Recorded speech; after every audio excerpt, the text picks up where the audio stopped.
Hey guys, welcome back to the channel. This is a story about What If Deku was a Pokemon trainer part 1. If you guys enjoy this What If and want to see part 2, comment down below and let me know before I start. Please do support for more awesome content and leave a like, and don't forget to subscribe to my channel and also share this video with your friends and check out the description in my playlist. The author of the story SP1D3 𝐴𝐵1𝐴3L from Wattpad. So let's start the video. Izuku Midoriya, age 14, home region. Hoenn. Izuku, are you still asleep? The green-haired boy's mother yells from the living room. Arceus, I wish. Her son yells back with his head in his pillow. Well, I guess you're gonna miss the boat for you. She slyly yells with a smirk, and her son quickly lifts his head.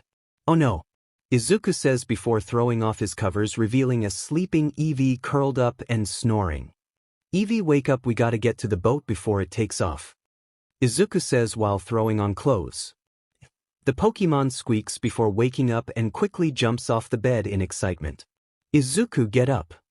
Inko yells, in a minute. Izuku yells back, putting on his shirt.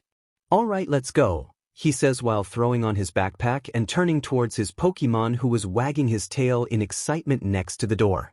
Izuku picks up Eevee and places him on his shoulder and opens the door. All right, Mom, we're off, he shouts before walking down the stairs. You're not leaving without a hug, she says, squeezing him in a bear hug, and Eevee hops onto his head to avoid it and snickers. Mom, I gotta go, he struggles to say. In a minute, she smiles. Evoy. Eevee hops down and starts scratching at the door, and Inko giggles. All right, you can go, she says, dropping Izuku, letting him breathe. Oh, so you listen to him, he complains, and Eevee sends a swift star his way. Hey, no moves in the house. Izuku scolds, but his Pokemon just mocks him. Okay, let's go, he says, picking up Eevee and heading off to UA.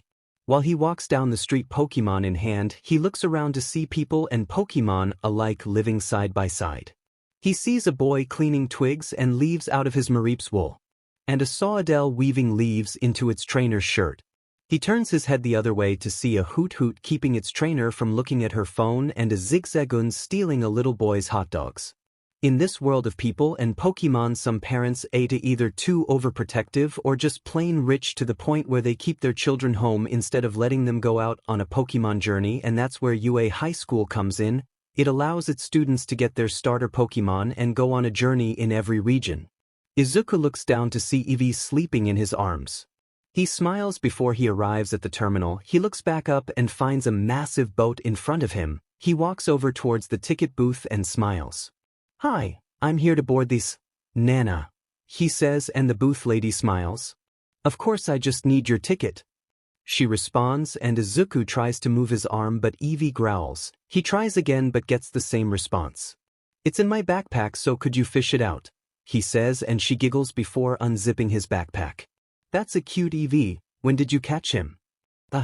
Flashback, Izuku, age 10. Izuku walks into the front door to his house and places high backpack down next to the coat rack. Hey Mom, I'm back, he calls out, but his mom doesn't answer. Mom, the boy calls out, walking further into the house. He reached his parents' room and heard crying on the other side of the door. He opened it to help whoever was on the other side and found his mother sitting on her side of the bed crying while holding a piece of paper. He walks up and hugs his mom, hoping to comfort her. She wipes her tears away and looks at her son. What's wrong, Mom? He asks, and she hands him a note that was on her nightstand. He takes it and starts reading.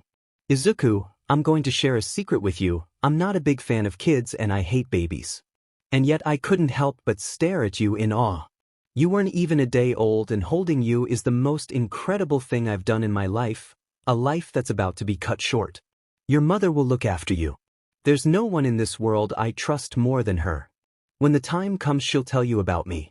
Don't give her too much of a hard time. Try not to be as stubborn as me.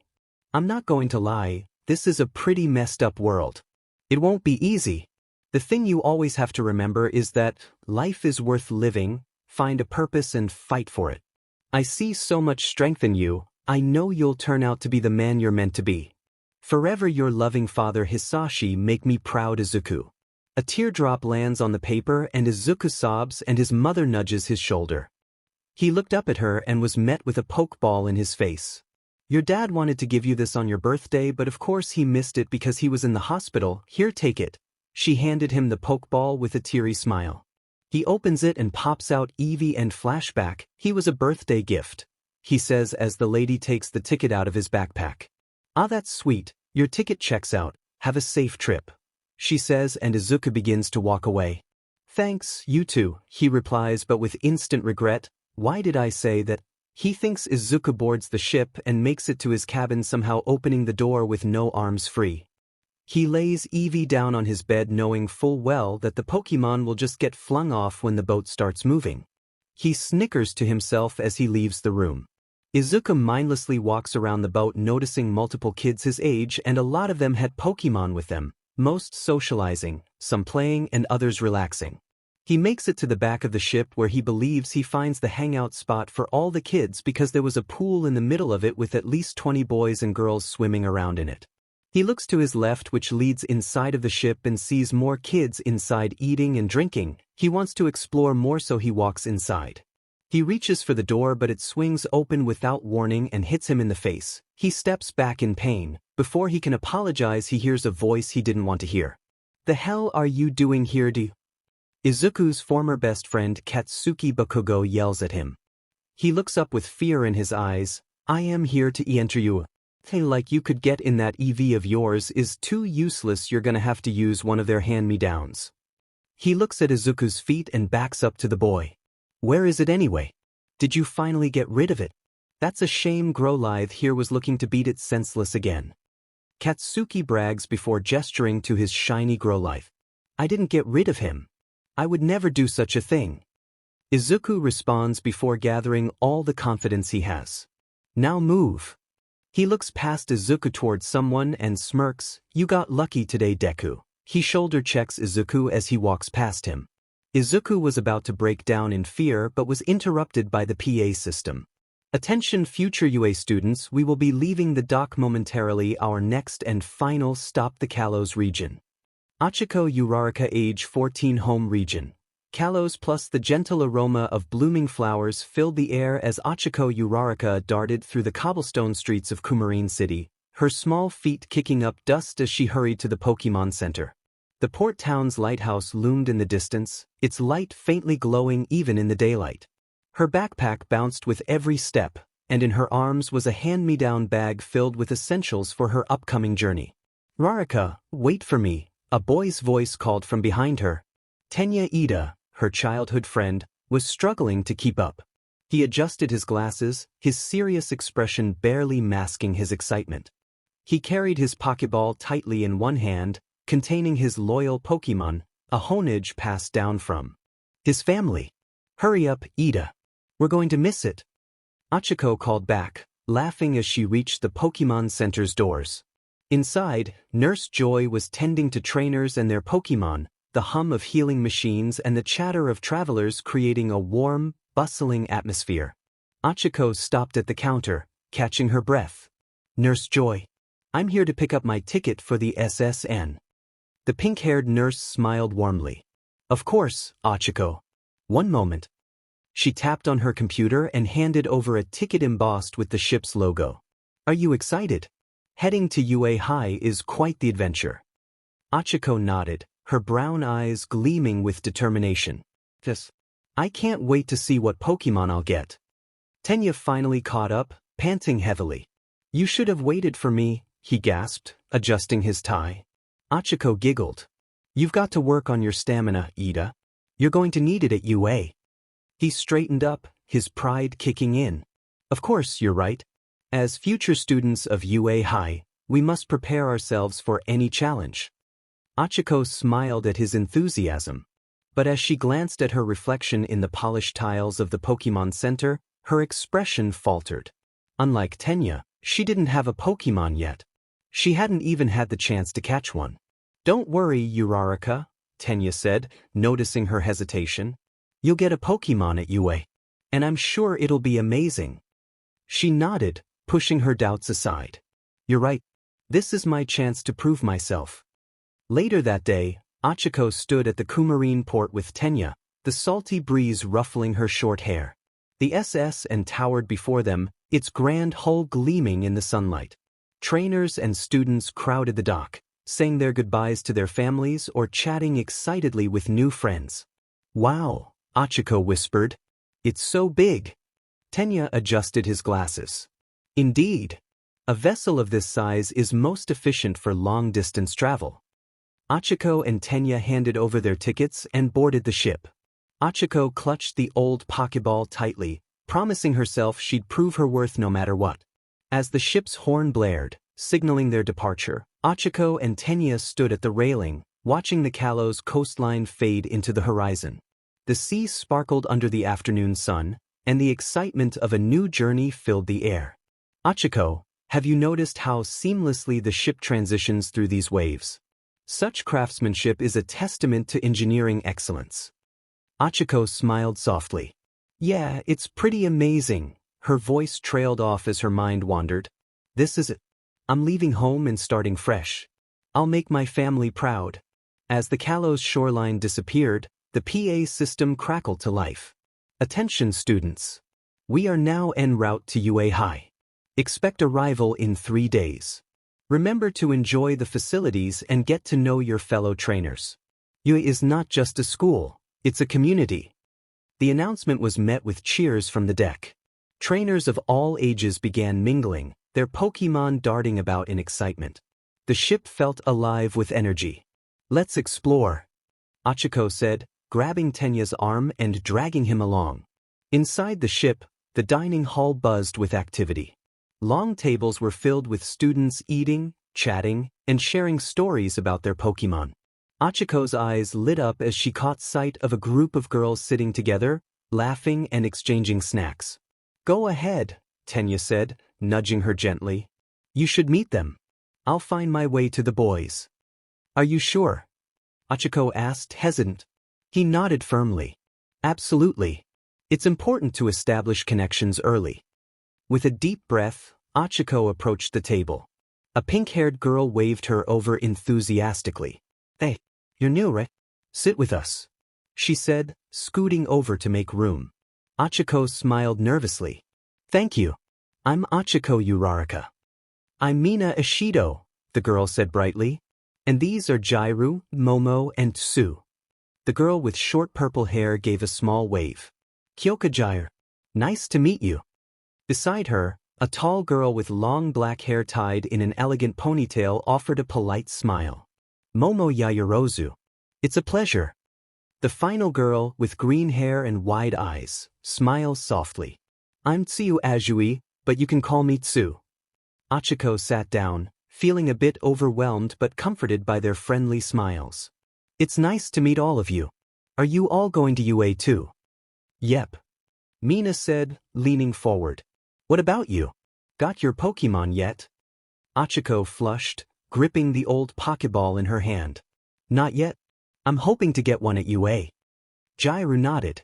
"Don't worry about it. There are tons of great Pokémon at the academy. You'll find the perfect partner." The girls began chatting about their favorite Pokémon, battles they'd watched, and their hopes for the future. For the first time that day, 𝐻𝐸𝐿 felt herself relax. Meanwhile, in another part of the ship, 𝗕𝐻 wandered into a training room where several boys were gathered. A loud explosion echoed through the space as a 𝗔𝗨𝐬𝐼𝐧 flame burst, narrowly missing a punching bag. "Watch where you're aiming," a red-haired boy with shark-like teeth yelled. "Shut it, bad hair. I'm training," Katsuki Bakugo barked, his 𝗔𝗨𝐬𝐽 growling in agreement. 𝗕𝐻 adjusted his glasses, stepping into the room. "Is this a sparring area?" "Yeah," Kirishima said, grinning. "I'm Eijiro Kirishima. You're here for UA too, right?" "Indeed. I'm 𝗕𝐻 Ida," he said with a small bow. Nearby, a boy with green hair and an EV on his shoulder waved shyly. "I'm Izuku Midoriya. Nice to meet you." A tall boy with dual-colored hair leaned against the wall, his arms crossed. He nodded briefly. "Shoto Todoroki." Another boy with wild blonde hair and a carefree grin stepped forward, holding a Pikachu that sparked playfully. "I'm Denki Kaminari. Ready to spar Ida."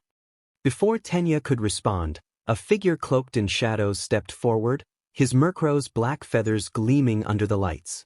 I am 𝐒𝐭𝐴𝐲 𝐔𝐻𝐿. Tenya felt a rush of excitement. These were his future classmates, his rivals, and his friends.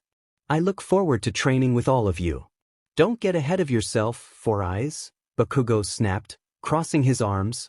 None of you stand a chance against me.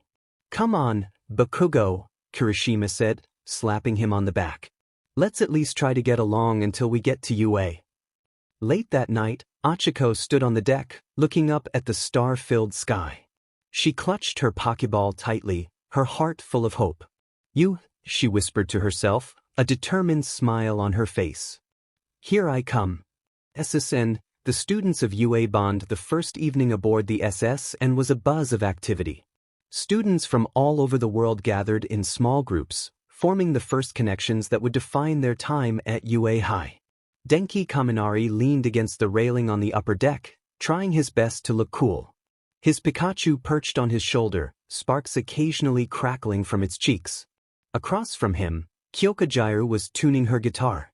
Hey, Denki said, giving her his best grin. You play guitar. That's so cool. I've always thought music was, like, super electrifying. Gyru paused midstrum, raising an eyebrow. Electrifying. Seriously. Denki rubbed the back of his head sheepishly. Okay, that was bad. But I really do think it's awesome. I can barely clap in rhythm. Gyru smirked, leaning back against the railing.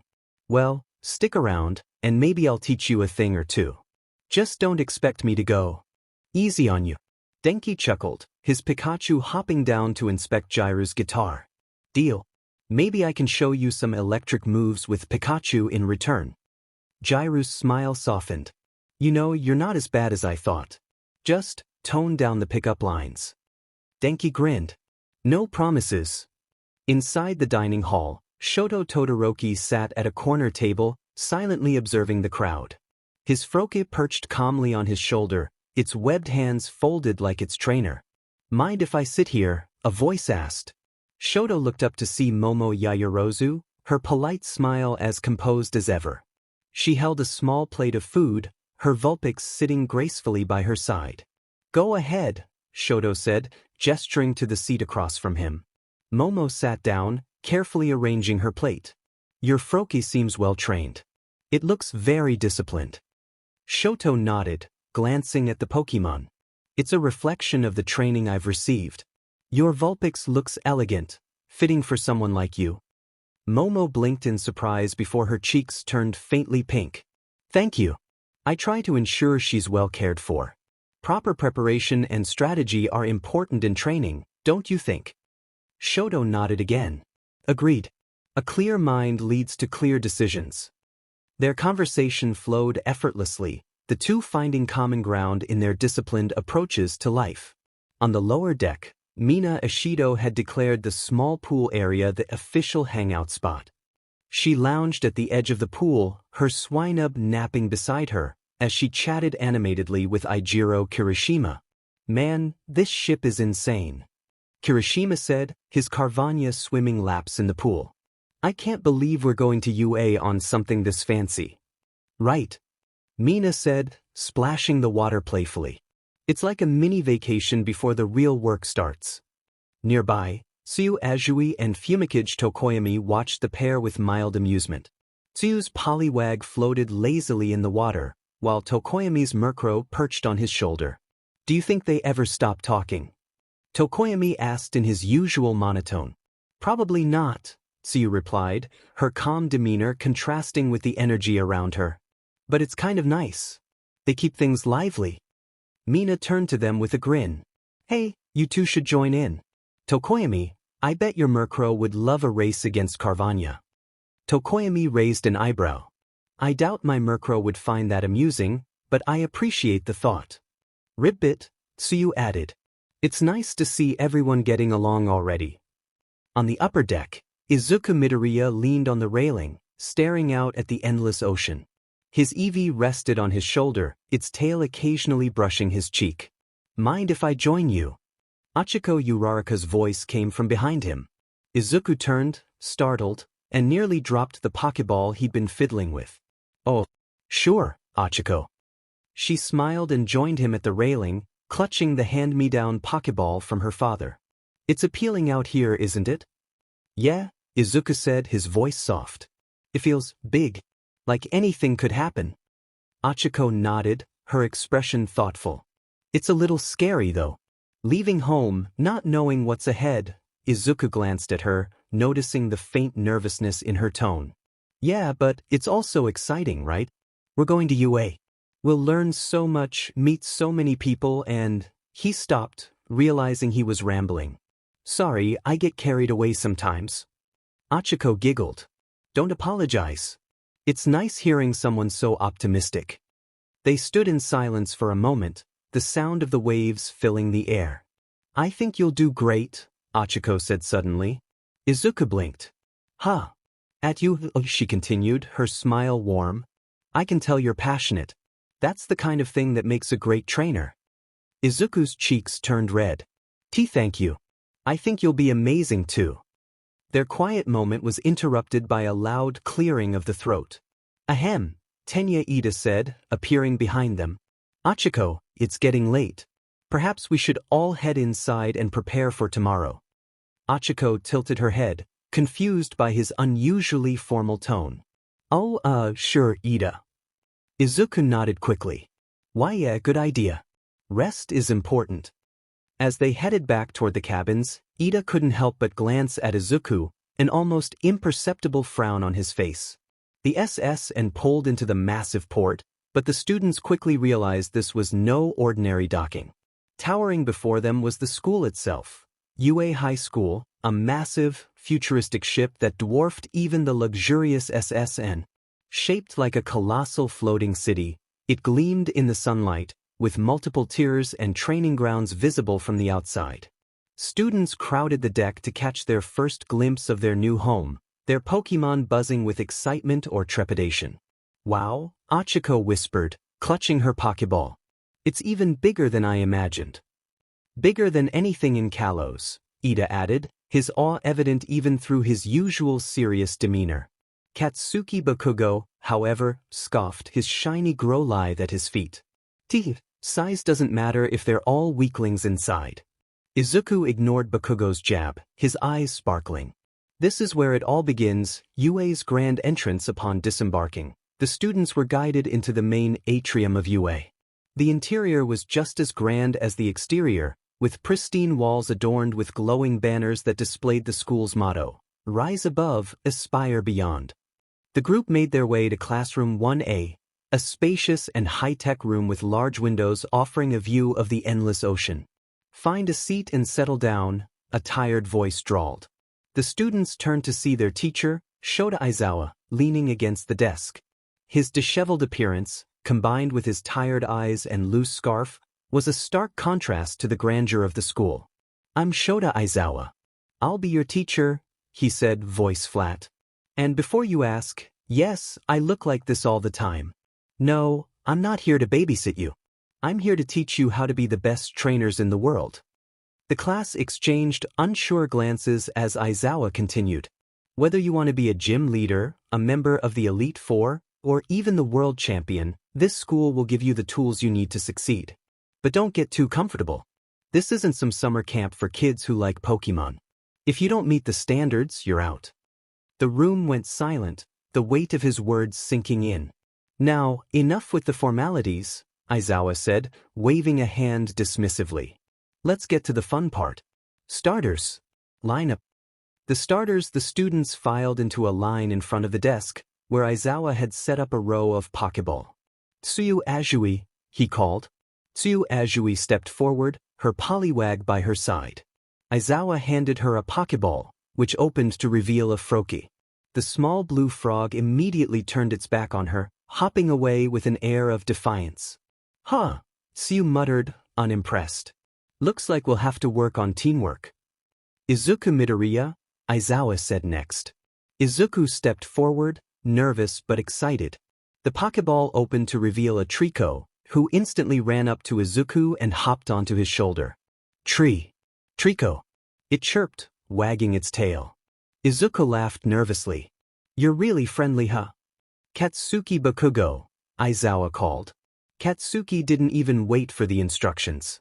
He marched up, grabbed 2 Pokeball, and released a Charmander and a Torchic. Mine, he said, smirking at the shocked looks from the class. Bakugo, you can't, Aizawa started, but then sighed. You know what? You'll regret it when you can't handle training 2 starters at once. Like hell I can't, Katsuki snapped, both Pokemon already looking fierce and ready to battle. Shoto Todoroki. Shoto Todoroki approached silently. Aizawa handed him a Pokeball, which opened to reveal a Charmander. The fiery lizard stared at him, and Shoto stared back, their calm and focused gazes mirroring each other.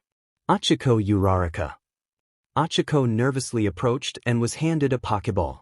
When it opened, a female Eevee emerged, her soft fur shimmering in the light. The Eevee tilted her head at Izuku, then nuzzled her leg. Ah, Izuku whispered, crouching down to pet her. Hi there, little one. We're going to be great partners. Momo Yaoyorozu. Momo Yaoyorozu received a Pokeball that contained a Ralts. The shy Pokemon peeked out from behind Momo's leg, hesitant to interact. It's okay, Momo said gently, crouching down. Take your time. I'll be patient. Denki Kaminari. I'm good, Denki said, holding up his Pikachu. I've already got the perfect partner. Tenya Ida. Tenya Ida stepped forward with confidence, receiving a Pokeball that contained a scythe. The speedy Pokemon immediately darted around the room, its sharp blades glinting in the light. Impressive, Ida said, nodding approvingly. You'll make an excellent addition to my team. 𝗕𝗁𝐾𝐽𝐻 Tokoyami. I'll pass, 𝗕𝗁𝐾𝐽𝐻 Tokoyami said, his Murkrow cawing on his shoulder. 𝐭𝐾𝐲 𝐷𝗀𝗏 stepped up and released an Absol from her Pokeball. The stoic Pokemon stood silently beside her, its sharp eyes scanning the room. Cool, Ghiryu said simply. Ijiro Kirishima.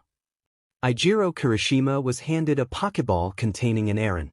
The small steel Pokemon looked up at him with wide eyes, and Kirishima grinned. You're a tough little guy, huh? Let's get even tougher together. Mina Ishido. Finally, Mina Ishido stepped forward. Her Pokeball revealed a Gummy, which immediately slithered behind her leg, shaking. Ah, don't be scared, Mina said, crouching down. We'll build up your confidence in no time. The class takes shape with their starters chosen. The students began to mingle, introducing their new Pokemon to one another. Izuku approached Izuku, her Eevee trotting beside her. Looks like we both have EVs, she said with a smile. Izuku grinned. Yeah, maybe they can be friends too. Their EVs sniffed each other cautiously before wagging their tails in mutual approval. Ida watched from a distance, his jaw tightening as Izuku and Izuku laughed together. Aizawa clapped his hands, drawing everyone's attention. That's all for today. You've got the rest of the afternoon to get familiar with the school. Don't get lost, he said before leaving the room with his usual air of indifference. The room buzzed with excitement as the students turned to one another. Let's go check it out, Kirishima said, punching the air. I heard there's a whole training arena just for battles. Battle arena. Mina's eyes sparkled. I'm in. I think I'll start with the library, Momo said thoughtfully, gently cradling her Ralts. There's bound to be valuable information about raising Pokemon effectively. Izuku glanced down at her Eevee, who was happily wagging her tail. What do you think, Eevee? Should we explore a bit? The Eevee chirped, hopping up and down. Guess that's a yes, Izuku said, smiling. Group 1, Mina, Kirishima, and Tokoyami. Mina and Kirishima dragged Tokoyami along to find the battle arena. The floating school was massive, with brightly lit corridors and moving walkways to help students get around quickly. Whoa, look at this place! Kirishima exclaimed as they entered the arena. It was a colossal space with multiple battlefields, complete with holographic scoreboards and energy barriers to protect spectators. This is perfect for testing Aaron's strength, Kirishima said, holding up Aaron's Pokeball. Mina released her Gummy, who immediately hid behind her legs. Ah, come on, buddy. You're gonna love it here, she said, crouching down to coax it forward. Meanwhile, Tokoyami's Murkrow perched on his shoulder, eyeing the arena with quiet curiosity. This place has a certain aura, Tokoyami said cryptically. Group 2, Momo, 𝐤𝐸𝐽, and Denki Momo, 𝐤𝐸𝐽, and Denki decided to explore the academic side of the school. The library was just as impressive as the battle arena, with endless rows of books, digital terminals, and even Pokémon assistants like 𝗵𝗏𝐺𝐻 helping students locate information. This is amazing! Momo exclaimed, her ralts peeking out nervously from behind her. Denki, on the other hand, looked bored. You guys are really gonna study right now. The school's huge. We should be checking out the fun stuff. 𝐤𝐸𝐽 rolled her eyes. Not everyone's idea of fun is running around aimlessly, Denki. Fine, Denki said, leaning against a shelf. Guess I'll just wait here while you nerds do your thing. His Pikachu, however, darted off to explore, prompting Denki to chase after it. Group 3, Bakugo and Shoto Bakugo, still carrying both his Charmander and Torchic, wandered the halls with his usual scowl. This place better have something good to blow off steam, he muttered. Shoto followed at a distance, his Charmander walking beside him. Unlike Bakugo, Shoto was calm and composed, taking in the sights silently. Eventually, they found the school's training gym, equipped with climbing walls, obstacle courses, and physical fitness machines. Bakugo smirked. Finally, something useful, he said, already planning a brutal training regimen for his Pokémon. Group 4, Ichiko, Izuku, and Ichiko and Izuku wandered the ship together, their EVs walking side by side. So, how do you like the school so far? Izuku asked nervously, scratching the back of his head. It's incredible. Ichiko replied, her eyes shining. I mean, I always dreamed of going to a place like this, but it's even better than I imagined. Izuku smiled, glad to see her so excited. Their EVs seemed to get along well, playfully chasing each other down the hall. Ida followed behind them, his scyther walking in perfect sync with his long strides. Midoriya, Uraraka, Ida said, clearing his throat. Perhaps we should be more systematic in our exploration. The ship is enormous, and we could easily get lost. Oh, come on, Ida, Ichiko said, giggling. It's fun to just wander sometimes. Izuku nodded. Yeah, besides, we're getting to see parts of the school we might not have found otherwise. Ida frowned but didn't argue further. However, as he watched Izuku and Ichiko laugh together, a pang of jealousy stirred in his chest. Evening at UA, as the sun began to set over the ocean, the students regrouped in the cafeteria. The massive dining hall was bustling with activity, with students from other classes mingling and sharing their first-day experiences. This school is insane, Kirishima said, digging into a plate of food. I can't believe they've got everything from battle arenas to libraries to obstacle courses. Yeah, but we've only scratched the surface, 𝐤𝐸𝐽 said, sipping her drink. I heard there's even an underwater Pokémon habitat. Underwater? Ichiko asked, wide-eyed. Yep, 𝐤𝐸𝐽 replied. Guess we'll find out soon enough. As the students ate and chatted, a sense of camaraderie began to form among them. Despite their differences, they were all united by a common goal, to become the best trainers they could be. In a quieter part of the school, Tsuyu Azui sat on a bench near the outdoor training pools, staring at her newly assigned Froakie. The small, blue Pokémon sat a few feet away, its arms crossed and eyes narrowed, pointedly avoiding her gaze. Froakie croaked, hopping up onto a rock and turning its back on her. Tsuyu tilted her head, her finger resting on her chin. You're not very friendly, are you, Froakie? Froakie didn't respond, instead flicking its tongue out to catch a passing bug.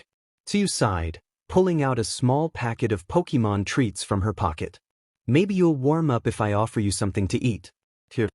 She held out her hand with a treat, but Froakie glanced over its shoulder, snorted, and leapt farther away. Kuroro, it muttered, shaking its head as if to reject her effort. Tsuyu frowned slightly but remained calm. I guess you're not hungry. That's okay. We can try something else. She set the treat down on the bench and stood, stretching her arms. What do you like to do, Froakie? Do you like swimming? Froakie perked up slightly at the mention of swimming but quickly masked its interest, hopping farther along the edge of the pool. Swimming it is, Tsuyu said, crouching near the water. She dipped her hand into the cool surface and looked over at 𝗂𝐭𝐻𝐿. Come on, it's nice and refreshing. 𝐤𝐻𝐿. 𝗂𝐭𝐻𝐿 eyed her skeptically but finally hopped into the water with a small splash. It swam gracefully, its movements smooth and calculated, clearly in its element. You also seem to respond when I croak like you, 𝐒𝐬 said with a small smile, watching 𝗂𝐭𝐻𝐿 glide across the pool. 𝗂𝐭𝐻𝐿 ignored her and dove under the water, resurfacing with a triumphant splash. It glanced at her briefly before turning away again. 𝐒𝐬 sighed softly. You're not making this easy, are you? She sat back on the bench, watching 𝗂𝐭𝐻𝐿 enjoy itself in the water. It was clear the Pokémon had potential, but it wasn't going to let her in so easily. I guess we're a lot alike, she said quietly to herself. You keep your distance, just like I used to. 𝗂𝐭𝐻𝐿 stopped swimming and looked at her, its eyes narrowing as if trying to figure her out. 𝐒𝐬 met its gaze calmly. That's okay, 𝗂𝐭𝐻𝐿. We'll take it slow. You don't have to trust me right away. But I'm not going anywhere. 𝗤𝗁𝗤𝐿. For a moment, 𝗂𝐭𝐻𝐿's expression softened. It hesitated, then swam a little closer to her before hopping back onto the rock. It still didn't approach her directly, but it seemed slightly less hostile. 𝐒𝐬 smiled faintly. We'll get there. One step at a time. As the sun dipped lower on the horizon, painting the sky in shades of orange and pink, 𝐒𝐬 sat quietly with her 𝗂𝐭𝐻𝐿, both of them learning to navigate their new partnership. As 𝐒𝐬 sat on the bench, the quiet moment between her and 𝗂𝐭𝐻𝐿 was broken by the sound of footsteps and voices echoing across the training pool area. Wow, this place is amazing. 𝐒𝐻𝐿's cheerful voice rang out. It's incredibly well designed for training purposes, 𝐸𝐵 added, his tone analytical as usual. Yeah, they really thought of everything, Izuku said, his 𝗕𝐿𝐽 perched proudly on his shoulder. 𝐒𝐬 turned her head to see the trio walking in her direction, each of them accompanied by their Pokémon. 𝗂𝐭𝐻𝐿, still sitting on the rock, perked up immediately, its large eyes locking onto Izuku and his 𝗕𝐿𝐽. Hey, 𝐬𝐿, 𝐒𝐻𝐿 called, waving. 𝐒𝐬 raised a hand in her usual calm manner. Hi, everyone. What are you doing here, 𝗤𝐁? We're exploring the school, Izuku explained, stepping closer. It's huge and we wanted to check out all the different areas. What about you? I'm trying to bond with 𝗂𝐭𝐻𝐿, 𝐒𝐬 replied, gesturing toward the blue Pokémon. But it's not easy. As soon as Izuku got close, 𝗂𝐭𝐻𝐿 hopped off the rock and started making its way toward him, its eyes glued to 𝗕𝐿𝐽. Oh wow, Izuku said, crouching down. Is 𝗂𝐿𝐻𝐿 interested in me? 𝗂𝐿𝐻𝐿 stopped a few feet away, but before it could get any closer, Izuku's 𝗕𝗁𝐽 leapt from his shoulder and landed between them, its small body bristling with energy. Tree! 𝗕𝗁𝐽 barked, glaring at 𝗂𝐻𝐿. 𝗂𝐻𝐿 returned the glare, crouching slightly as if ready to pounce. Oh no, 𝐒𝐬 said, standing. 𝗂𝗂𝐿, stop. What are you doing, 𝗤𝗁? It looks like they're sizing each other up, 𝐒𝐻𝐿 said nervously. I believe a rivalry has been ignited, 𝐸𝐵 observed, adjusting his glasses. Izuku scratched the back of his head, looking between the two Pokémon. Maybe they just need to blow off some steam. 𝐒𝐬, what if we have a battle? It might help them understand each other better. 𝐒𝐬 hesitated, looking at 𝗂𝐻𝐿. I don't know, 𝗂𝐻𝐿 hasn't exactly been listening to me. It's worth a try, Izuku said with a reassuring smile. We can keep it simple, and I'll make sure 𝗕𝗁𝐽 doesn't go too hard. 𝗂𝗁𝐿 glanced back at 𝐒𝐬, then at 𝗕𝗁𝐽, and let out a determined croak. It seems 𝗂𝗁𝐿 is eager to battle, 𝐸𝐵 noted. 𝗂𝐬 sighed softly and nodded. All right, let's do it. But don't hold back, 𝗂𝗁𝐿. The two trainers took positions on either side of the open training area, while 𝗎𝐻𝐿 and 𝐸𝐵 stood off to the side as spectators. All right, 𝗕𝗁𝐽, Izuku said, his voice steady. Let's give it our best shot. Tree! 𝗕𝗁𝗁 responded, its tail swishing confidently as it took its stance. 𝗂𝗁𝐿, show me what you've got, 𝗤𝗁𝗁, 𝐒𝐬 said, trying to sound encouraging. 𝗂𝗁𝗁 crouched low, its eyes locked on 𝗕𝗁𝗁. 𝗕𝗁𝗁, use quick attack. Izuku commanded. 𝗕𝗁𝗁 shot forward like a green blur, closing the distance between itself and 𝗂𝗁𝗁 in an instant. Dodge it, 𝗂𝗁𝗁, 𝗎𝗁 called. 𝗂𝗁𝗁 leapt into the air with incredible agility, narrowly avoiding 𝗕𝗁𝗁's attack. It landed gracefully and retaliated with a burst of bubbles. Bubble. Izuku said. 𝗓𝐭, block it with your tail. 𝗓𝐭 spun around, using its tail to deflect the bubbles, which popped harmlessly around it. Now, counter with absorb. Izuku shouted. 𝗓𝐭's body glowed green as it launched a beam of energy toward 𝗓𝐭, striking it head-on. 𝗓𝐭 stumbled back, visibly weakened. 𝗓𝐭, don't give up. Tsuyu urged. Use P&D. 𝗓𝐭 rushed forward, its hand glowing as it prepared to strike. 𝗓𝐭, meet it with P&D, Izuku called. The two Pokémon collided in the center of the battlefield, their glowing limbs clashing with a loud smack. 𝗓𝐭's strength proved greater, and 𝗓𝐭 was sent tumbling backward. Finish it, 𝗓𝐭. Quick attack. 𝗓𝐭 dashed forward again, striking 𝗓𝐭 before it could recover. 𝗓𝐭 collapsed onto the ground, groaning softly before going still. 𝗓𝐭 is unable to battle, Iida declared, raising his hand as if officiating. 𝗓𝐭 wins. Izuku knelt down, giving 𝗓𝐭 a proud pat on the head. You did amazing, 𝗓𝐭. 𝗓𝐿 chirped happily. Tsuyu walked over to 𝗓𝐭 and crouched beside it, gently picking it up. You did your best, 𝗓𝐭. Thank you, 𝐬𝐻. 𝗓𝐭 glanced at her, its expression softening slightly. You're a strong trainer, Tsu, Izuku said as he approached. 𝗓𝐭 just needs time to trust you. I know you two will make a great team. Tsuyu looked up at him, her lips curving into a small smile. Thanks, Midoriya. And good job, 𝗓𝐿 𝐬𝐻. 𝗓𝐿 replied, puffing out its chest proudly. As the group shared a light-hearted moment, 𝗓𝐭 gave a small, reluctant croak of acknowledgement, its icy demeanor starting to thaw just a bit. The grand library of UA's floating campus was as impressive as the rest of the school. Shelves stretched from floor to ceiling, filled with books on Pokémon training, battling, care, and history. The scent of paper and wood polish filled the air, and the soft sound of pages turning created a serene atmosphere. Momo Yaoyorozu sat at a circular table near the corner, surrounded by books and scrolls on Pokémon behavior. Her 𝗏𝐴LTS stood beside her on the table, nervously clutching the hem of Momo's sleeve. Don't worry, 𝗏𝐿TS, Momo said gently, giving her Pokémon an encouraging smile. We'll figure out a way to help you feel more comfortable. This book says understanding your Pokémon's personality is the first step to building trust. 𝗏𝐿TS peeked out from behind Momo's arm, its big red eyes scanning the library nervously. Across the table, 𝗂𝐭𝐲 sat with her Absol lying lazily at her feet. She leaned back in her chair, tapping her fingers on the table as she flipped through a thin book on Pokémon battles. This place is pretty chill, 𝗓𝗓 remarked, her voice casual. Definitely better than all the chaos outside. Momo nodded, carefully flipping a page in the book she was reading. It's nice to have a quiet space to study. I want to make sure I'm doing everything I can for 𝗏𝐿TS. 𝗓𝗓 glanced down at 𝗏𝐿TS, who quickly ducked behind Momo's arm again. Looks like she's pretty shy, huh? Yes, Momo replied, stroking 𝗏𝐿TS's head gently. She's quite timid, but I think with time and patience, she'll come out of her shell. Before 𝗓𝗓 could respond, the sound of footsteps echoed through the library. Denki Kaminari strolled in, his Pikachu perched on his shoulder. He spotted the two girls and made his way over, grinning as he waved.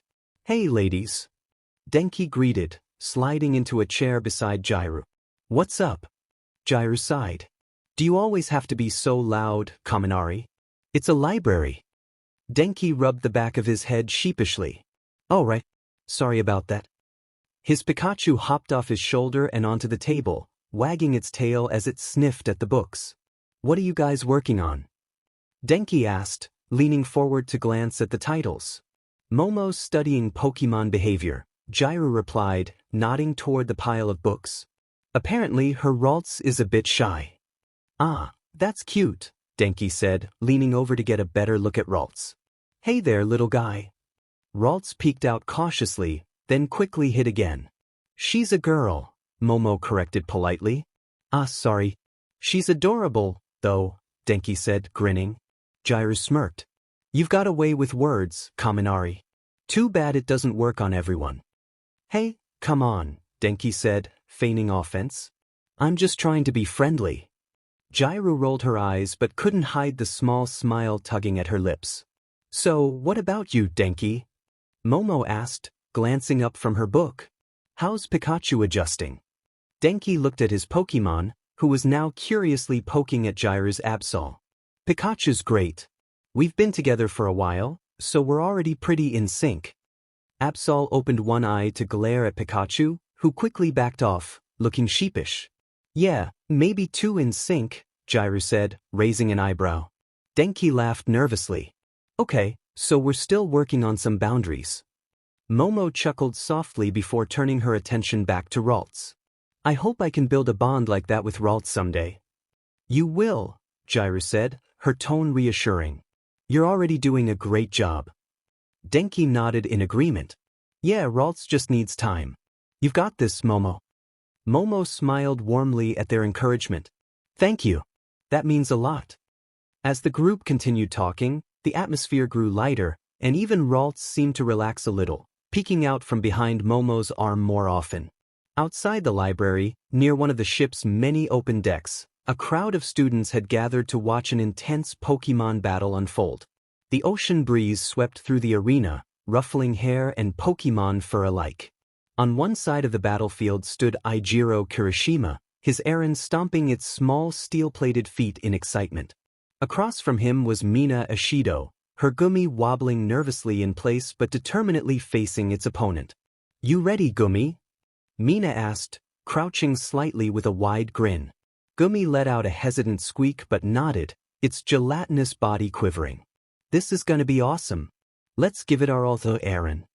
Kirishima cheered, his energy contagious as Aaron gave a determined cry. Standing a few feet away, Fumikage Tokoyami leaned against the railing with his arms crossed. His Murkrow perched on his shoulder, its beady eyes watching the battle with keen interest. You two are certainly enthusiastic, Tokoyami remarked, his deep voice calm but tinged with amusement. Of course we are. Kirishima replied with a grin. This is how we get stronger, right? Plus, battling is manly.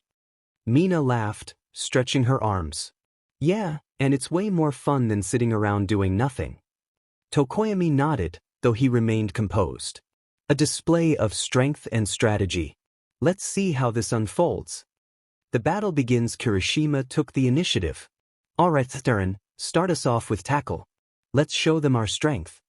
Aaron let out a metallic cry before charging toward Gumi with surprising speed for its small size. Its tiny feet pounded against the deck, determination shining in its eyes. Mina pointed dramatically. Gumi, counter it with Absorb. The gooey dragon Pokémon blinked nervously but obeyed, glowing green as it absorbed energy from the charging Aaron. However, Aaron's sturdy build allowed it to power through, slamming into Gumi and sending it skidding backward. Nice hit, Aaron. Kirishima cheered. Mina pouted. Don't let that discourage you, Gumi. We've got this. Gumi wobbled back to its position, determination flickering in its big, round eyes. Tokoyami observed silently, his hand resting on Murkrow's feathers. Ishido's Gumi has potential, but its lack of confidence may hinder its performance. Kirishima's Aaron is relentless. Aaron, follow up with Metal Claw. Let's keep up the pressure. Kirishima called out, his fists clenched with excitement. Aaron's claws glowed silver as it charged again, aiming to strike Gumi. Dodge it, Gumi! Mina shouted. The small dragon squirmed out of the way just in time, Aaron's claws swiping through empty air. Now, hit it with another Absorb. Mina commanded. Gumi glowed green again, this time managing to sap a little more energy from Aaron, who stumbled slightly but shook it off. Man, your Gumi's tougher than it looks. Kirishima said with a grin. Mina smirked. Thanks, but we're just getting started. The battle continued with both Pokémon exchanging blows. Aaron's tackle and Metal Claw showcased its raw strength, while Gumi relied on Absorb to stay in the fight and chip away at Aaron's stamina. Eventually, both Pokémon were visibly tired, their movements slower but no less determined. Let's end this, Aaron. Kirishima declared. Use Headbutt. Go full power. Aaron charged forward, its head glowing as it prepared for a devastating attack. Mina yelled, "𝐒𝐭𝐚𝐲, absorb one last time." 𝐒𝐭𝐚𝐲 glowed bright green, sapping the last bit of Aaron's energy as it charged. However, Aaron's attack connected, sending 𝐒𝐴𝐚𝐲 rolling backward. When the dust settled, both Pokémon were lying on the ground, completely exhausted. "It's a tie!" Mina exclaimed, rushing over to 𝐒𝐴𝐚𝐲. "You did amazing, 𝐒𝐴𝐚𝐲. I'm so proud of you." Kirishima knelt beside Aaron, giving it a thumbs up. "You were awesome, buddy. We'll get even stronger next time." Tokoyami approached the battlefield, his expression unreadable. "A spirited clash. Both of you fought well. Your Pokémon may be inexperienced, but their potential is undeniable." Mina grinned. "Thanks, Tokoyami. That means a lot." Kirishima laughed. "Yeah, thanks man. Watching a battle is one thing, but being in it, that's the best." Tokoyami nodded. "Indeed. Battles are a test of both trainer and Pokémon. A bond forged in battle is a bond strengthened." Mina and Kirishima exchanged smiles, their excitement renewed despite their exhaustion. The sun was setting, and the sky glowed orange as Katsuki Bakugo and Shoto Todoroki stood opposite each other in one of the ship's training gyms. The gym was a spacious area, with battle platforms and padded walls designed to endure the fiercest Pokémon battles. Katsuki cracked his knuckles, his trademark smirk plastered on his face. "All right, half and half, let's see what you've got. One-on-one, no holding back. Your Charmander versus mine." Shoto, as calm and composed as ever, nodded slightly. "Fine. But don't blame me if you can't keep up." Katsuki's Charmander stood at his side, its scales gleaming under the gym's bright lights. It let out a confident growl, matching its trainer's fiery personality. Shoto's regular Charmander stepped forward, its flame-tipped tail flickering steadily as it eyed its opponent with quiet determination. "You ready?" Katsuki barked, his eyes blazing with excitement. Shoto nodded. "Whenever you are." The battle begins. Katsuki wasted no time. "Charmander, start with Ember. Light it up." The shiny Charmander unleashed a barrage of small fireballs, each one aimed directly at Shoto's Charmander. "Dodge," Shoto said calmly. His Charmander leaped to the side, evading the attack with ease. "Not bad, but let's see how long you can keep that up." Katsuki grinned. "Charmander, close in with Scratch." The Charmander charged forward, its claws gleaming as it swiped at its opponent. "Counter with Scratch," Shoto ordered. Both Charmanders collided midair, their claws clashing in a burst of sparks. They landed on opposite sides of the battlefield, their tails swishing aggressively. Katsuki laughed. "You think you're strong? Well, you're not. Focus, Charmander. Use Growl," Shoto said, his tone steady. His Charmander let out a low growl, lowering its opponent's attack power slightly. Katsuki scoffed. "𝗕𝗓, that won't save you." Charmander hit it with Ember again, full power. The Charmander launched another wave of fireballs, this time with more intensity. "Use Ember to counter," Shoto commanded. The regular Charmander opened its mouth and unleashed its own fireballs, colliding with the incoming attack. The two flames met in the air, creating a fiery explosion that filled the gym with heat. Both Pokémon were panting now, their tails flickering but still burning bright. "Getting tired already? Pathetic." Katsuki yelled. "Charmander, let's end this. Use Scratch one more time and make it count." "Charmander, meet it head-on with Scratch," Shoto said. The two Pokémon charged at each other once more, their claws glowing as they prepared to strike. They clashed in the middle of the battlefield, their movements fast and fierce. The impact sent both Charmanders skidding back. They stared each other down, their flames burning brighter despite their exhaustion. Katsuki grinned. "What? Can't think of anything new." Shoto remained silent, his eyes focused on the battlefield. "Charmander, finish it with Ember. Put everything you've got into it." Katsuki shouted. "Charmander, dodge and counter with Ember," Shoto said calmly. Katsuki's Charmander launched a powerful burst of fire, but Shoto's Charmander sidestepped at the last second and retaliated with its own Ember. The attack hit its mark, engulfing the shiny Charmander in flames. When the fire cleared, Katsuki's Charmander was on the ground, its tail flame dim but still burning. "It?" Katsuki growled, clenching his fists. Shoto's Charmander stood tall, though it was visibly tired. Katsuki stomped over to his fallen Pokémon, kneeling beside it. "That was pathetic. You're winning next time." The Charmander gave a weak but determined growl in response. Shoto walked over to his own Charmander, kneeling down to pat its head. "Good job. You've earned some rest." Katsuki stood up, his usual scowl replaced with a smirk. "You got lucky this time, Todoroki. Next time, we're going all out." Shoto nodded. "I'll be ready." The sound of the ship's intercom echoed through the hallways as Izuku, Achiko, Tsu, and Ida were sitting together in the common area near the deck. "Attention all 1A students," the voice of a faculty member announced. "Please return to your classroom immediately. Your teacher, Shota Aizawa, will escort you to your dormitories for further orientation." Achiko tilted her head curiously. "Dorms? I didn't know we were staying in dorms already." Izuku nodded, his Trico perched confidently on his shoulder.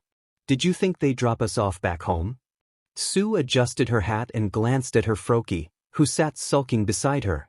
"Yeah, maybe this is a chance to bond more with our Pokémon." "I can't wait to see how efficient the dorms are," Ida said, adjusting his glasses as he stood. Living arrangements play a crucial role in fostering a disciplined environment. The four quickly made their way back to the classroom.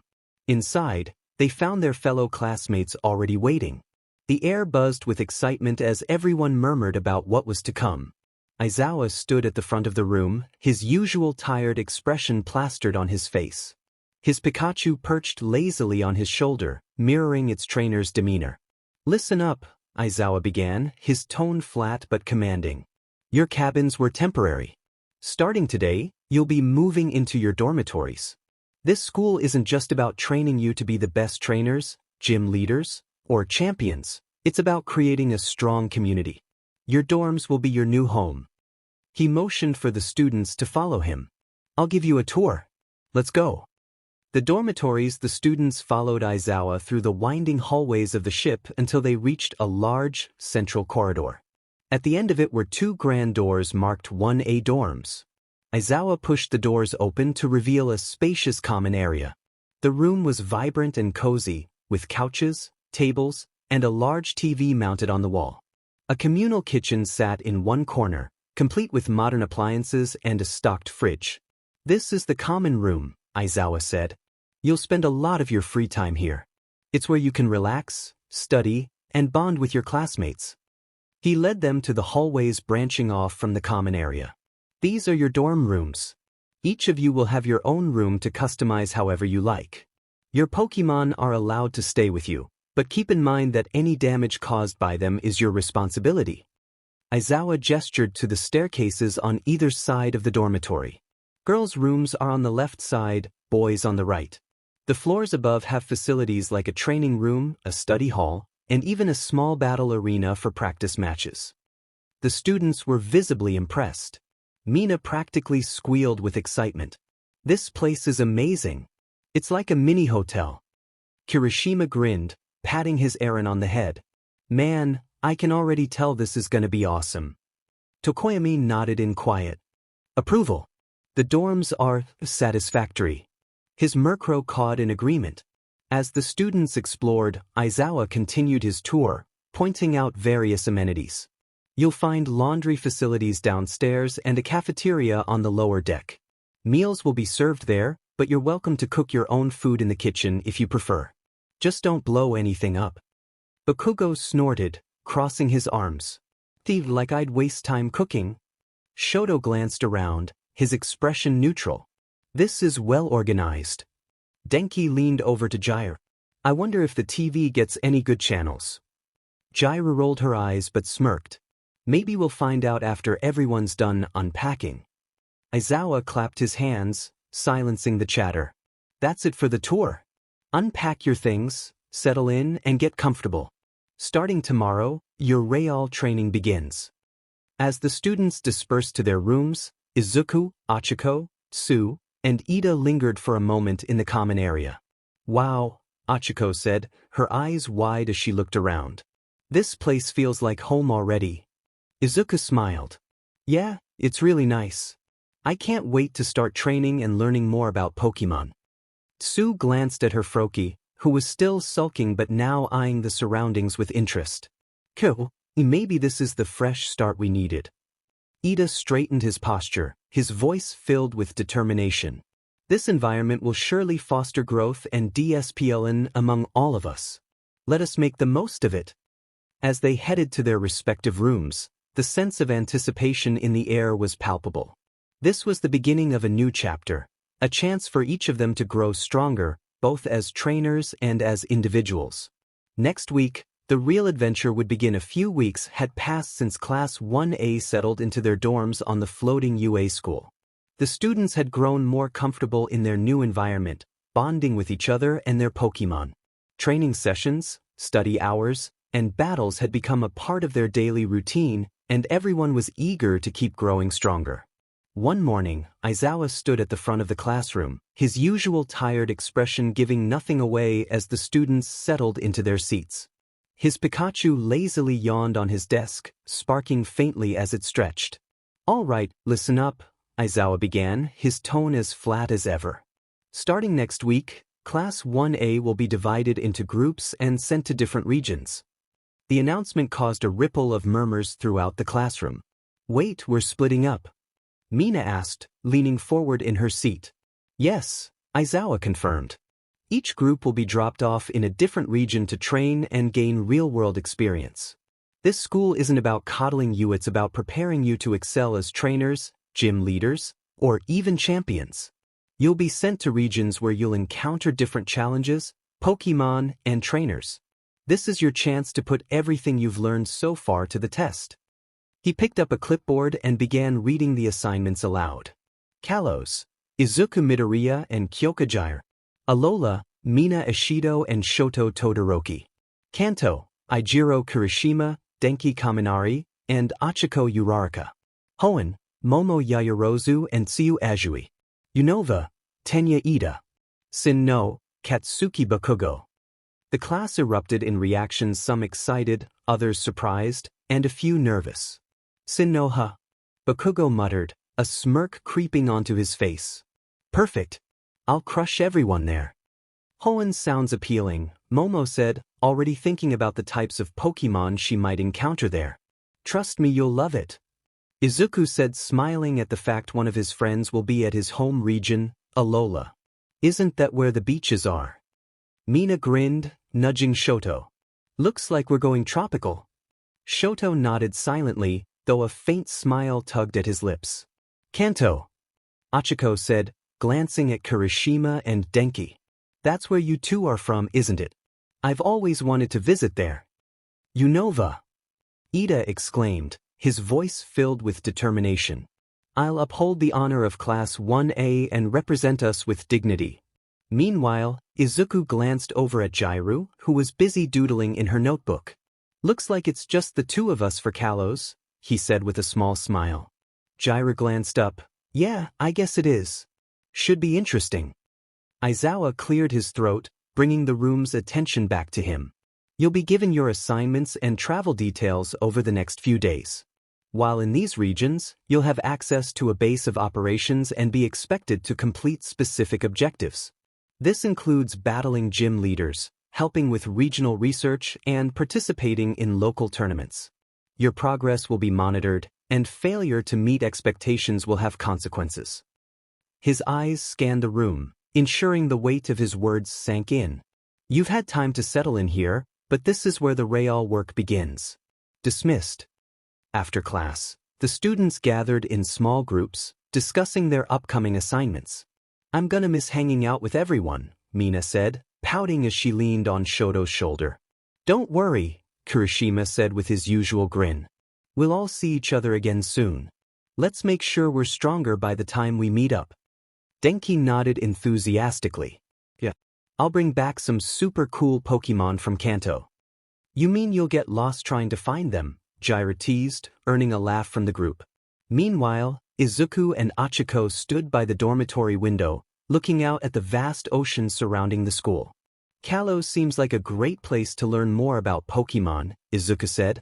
I've heard they focus a lot on bonds between trainers and their Pokémon. 𝐻𝐿𝐼𝐧𝐿 smiled. It sounds like the perfect fit for you. Just make sure you don't overwork yourself, okay? Izuku chuckled nervously. I'll try. You take care of yourself in Kanto too. I know you'll do great. As the students continued to prepare, the air was filled with a mix of excitement, nervousness, and determination. This was their chance to grow not just as trainers, but as individuals. The floating UA school continued its course across the ocean, carrying its students toward the adventure of a lifetime. The day had arrived. UA's floating school had finally set sail for its first destination, the Kalos region. The students of Class 1A were bustling with energy as they prepared for their drop-offs in their assigned regions. While the prospect of adventure excited them, the looming idea of being separated weighed on their minds. In the main classroom, Aizawa stood at the front with his usual unimpressed expression, his Pikachu perched on his shoulder. The students, however, were abuzz with conversations about their upcoming journeys. Everyone, settle down, Aizawa called out, instantly silencing the room. Before we arrive at our first destination, I need to explain a few things. The students leaned in, their attention focused on their teacher. You'll each be dropped off at your assigned regions, where you'll spend a month training, battling, and experiencing what it truly means to be a Pokémon trainer. This isn't just an extended vacation, it's a test. How well you do during this time will directly affect your ranking and reputation at UA. He paused, letting the words sink in. After 1 month, UA will return to pick you all up and will host a televised tournament on the school. This event will showcase how much you've grown as trainers, as well as the Pokémon you've caught and trained during your time.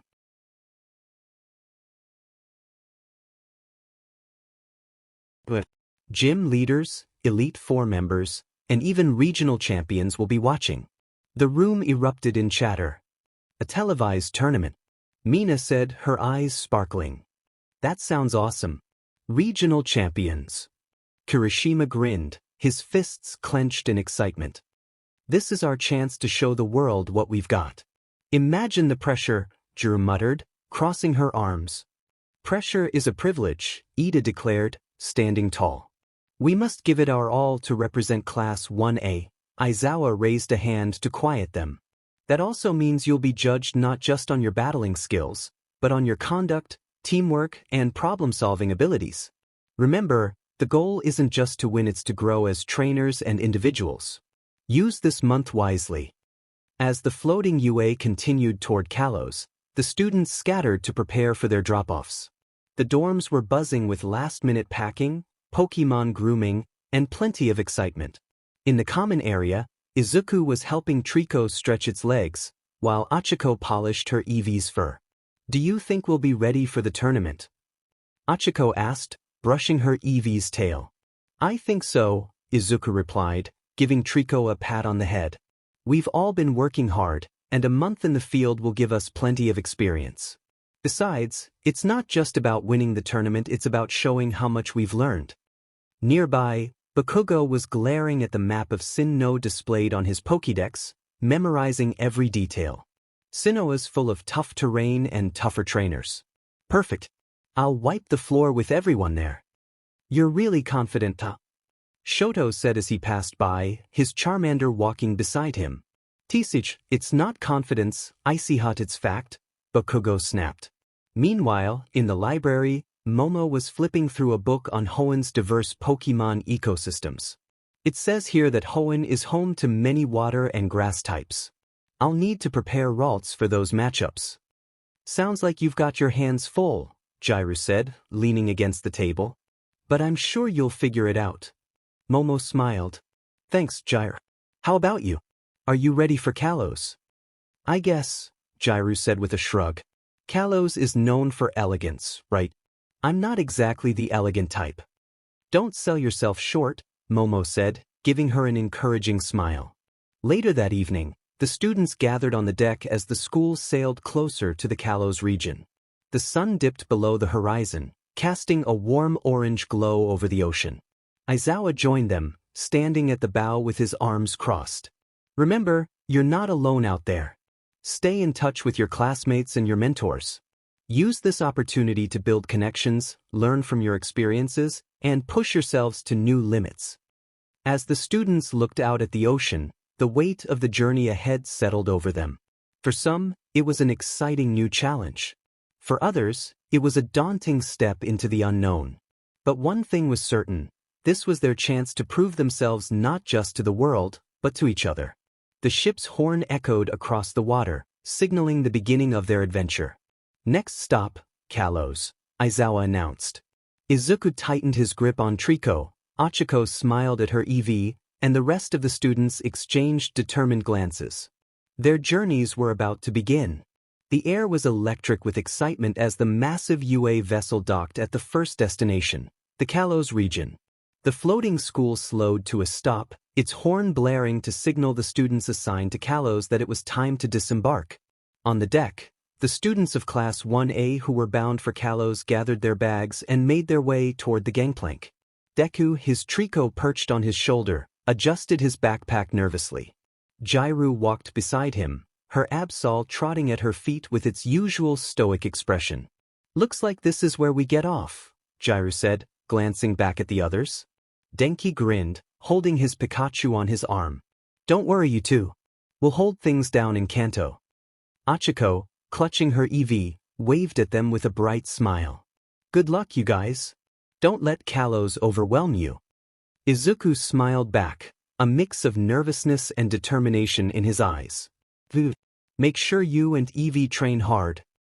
"I always do," Ochako replied with a playful wink. The gangplank lowered, and the Kalos group began descending toward the dock. As Izuku and Jiryu stepped onto solid ground, they turned to watch the massive UA school lift its anchor and set sail once again, heading toward its next destination, Alola. The sight of the school slowly disappearing over the horizon left a bittersweet feeling in the air. "They're really gone," Jiryu said softly, crossing her arms. "Yeah," Izuku replied, his gaze lingering on the ship until it was just a speck on the ocean. "But it's only for a month. We'll see them again at the tournament." Jiryu smirked, nudging him with her elbow. "You sound more like you're trying to convince yourself." Izuku chuckled nervously. "Maybe a little." The welcome to Kalos, the Kalos dock was bustling with activity. Trainers of all ages were moving about, some greeting returning friends, others preparing to embark on their own adventures. The region's iconic charm was immediately apparent in the elegant architecture and vibrant atmosphere. Waiting for them was a representative from Kalos, a young woman with striking purple hair and a helioptile at her side. She waved at the UA students as they approached. "Welcome to Kalos," she greeted warmly. "I'm Alexa. I'll be your initial guide as you get settled in this appealing region." "Thank you for having us," Izuku said, bowing politely. Jiryu simply nodded, looking a little overwhelmed by the lively environment. Her Absol stood protectively beside her, its sharp eyes scanning the area. Alexa smiled. "You're welcome. Kalos is a place full of opportunities for trainers. Over the next month, you'll have the chance to explore, battle, and catch Pokémon unique to this region. We're excited to see what you accomplish."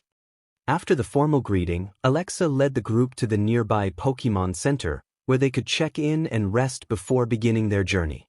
"You'll each have a starting stipend to cover essentials," Alexa explained. "Make sure to use it wisely. I'd recommend stocking up on Pokeball, potions, and other necessities." As they entered the Pokémon Center, Jai looked around with mild curiosity. "It's a little fancier than the ones back home, huh?" Izuku nodded. "Yeah, everything here feels elegant. It's like Kalos has its own personality." After settling their accommodations, the two trainers stepped outside to take in the scenery. The streets of Kalos were lined with cobblestone paths, charming boutiques, and flower-filled courtyards. Trainers could be seen battling in designated areas, their Pokémon putting on dazzling displays of skill and power. "Where do we even start?" Jiryu asked, shading her eyes from the afternoon sun. Izuku's Trico leapt down from his shoulder and landed on the cobblestones, looking around eagerly. Izuku smiled. "How about we let our Pokémon decide?" 𝐒𝐻𝐢𝐴𝑧𝐻 glanced at 𝗕𝗂, then huffed and looked away, its demeanor as stoic as ever. Guess that's a no from 𝐒𝐻𝐴𝑧𝐻, 𝗔𝐻𝐢𝐴𝑧𝐻 muttered, crossing her arms. 𝗕𝗂, however, darted off down the path, clearly excited to explore. Izuku ran after it. 𝗕𝗂, wait up. 𝗔𝐬𝐼 sighed, shaking her head but following with a small smirk. Looks like we're going that way. As the pair wandered through the streets of Kalos, the excitement of what lay ahead began to settle in. They knew that this was just the beginning of their journey in a region full of challenges, mysteries, and growth. For Izuku, it was a chance to prove himself not just as a trainer, but as someone who could rise to any challenge. For 𝗔𝐼, it was a step outside her comfort zone, a chance to learn more about herself and her Pokémon. And as they both watched trainers battling and catching Pokémon around them, they knew one thing for sure: this month would be unforgettable. 𝗕𝗂 darted ahead, its green tail swishing as it zipped through the streets of Coumarin City. Every so often, it would stop to sniff a flower bed, hop up on a stone bench, or peer curiously at other trainers and their Pokémon. Behind it, Izuku and 𝗔𝐼 strolled at a steady pace. Izuku's Eevee trotted at his side, trying to mimic 𝗔𝐼's 𝗵𝐴𝑧𝐻. The smaller Pokémon attempted to walk with the same composed grace as the stoic 𝗵𝐴𝑧𝐻 but kept tripping over its own fluffy tail. Your Eevee's really trying to keep up with 𝗵𝐴𝑧𝐻, 𝗔𝐼 noted, smirking as she glanced at the two Pokémon. Izuku laughed lightly, rubbing the back of his neck. Yeah, I think he looks up to 𝗵𝐴𝑧𝐻. 𝗵𝐴𝑧𝐻, as if sensing the compliment, glanced back at Eevee and huffed. It wasn't hostility, just indifference, but it made Eevee puff up its chest and try harder to copy its movements. That's cute, 𝗔𝐼 said, her smirk softening into a smile. They continued to follow 𝗕𝗂 through the cobblestone streets. The vibrant energy of the city surrounded them, trainers battling in open courtyards, the aroma of freshly baked goods wafting from nearby cafes, and the melodic tunes of street performers echoing through the air. You know, 𝗔𝐼 said, breaking the comfortable silence, this place is way different from what I expected. Izuku tilted his head. How so? I don't know, it's just so alive, she replied, gesturing to their surroundings. Back in Paldea, things are more straightforward. You go to school, you train, you battle. Here, it's like everyone's doing their own thing, but it all feels connected somehow. Izuku nodded thoughtfully. Yeah, I get what you mean. It's like the whole region has its own rhythm. 𝗕𝗂 chirped loudly ahead of them, drawing their attention. It was standing on its hind legs, pointing at a trainer and a fletchling engaged in a battle. The small bird Pokémon was zipping through the air, dodging attacks from its opponent. 𝗕𝗂 seems really interested in battles, Izuku said, watching his Pokémon's excitement. Yeah, it's got a lot of energy, 𝗔𝐼 agreed. 𝗵𝐴𝑧𝐻, on the other hand, she glanced at her Pokémon, who was sitting calmly on the sidelines, observing the scene with a detached expression. 𝗵𝐴𝑧𝐻's more reserved, but it feels like it's analyzing everything, Izuku noted. It's like they're opposites. 𝗔𝐼 raised an eyebrow at him. What, like us? Izuku blinked in surprise, then chuckled nervously. Maybe a little, 𝗔𝐼 smirked. Don't worry, I'm not gonna bite. I actually think it's good that we're different. It keeps things interesting. As they continued walking, 𝗕𝗂 led them to a small park where trainers were gathered with their Pokémon. Children played on the grass while trainers engaged in friendly battles. A couple of Pidgey flew overhead, and a group of Flabébé floated near the flowers. 𝗕𝗂 hopped into the park, chirping happily as it interacted with the wild Pokémon. It approached 𝗕𝗏𝗏𝐻, and the two began a playful game of tag. That's 𝗕𝗂 for you, Izuku said, shaking his head with a fond smile. Nearby, a group of trainers noticed the two new arrivals. One of them, a boy with spiky brown hair, approached with a confident grin. Hey, new trainers. You guys up for a battle? Izuku glanced at 𝗔𝐼, who shrugged. Why not? Let's see what these Kalos trainers have to offer. The boy gestured to his Pokémon, a determined-looking Bunnelby. This little guy's got some serious moves. Who's up first? Izuku stepped forward, 𝗕𝗂 bounding back to his side. I'll go. The battle was quick but intense, with 𝗕𝗂 using its speed and agility to outmaneuver Bunnelby and land decisive hits. As the crowd of trainers cheered, 𝐒𝐻𝐼𝐳 crossed her arms, a small smirk playing on her lips. "Not bad, Deku," she said as he returned to her side. "Thanks," he replied, his cheeks flushing slightly. "I think Trico really enjoyed that." The two continued their exploration of the city, with Trico leading the way, interacting with Pokémon and trainers as they went.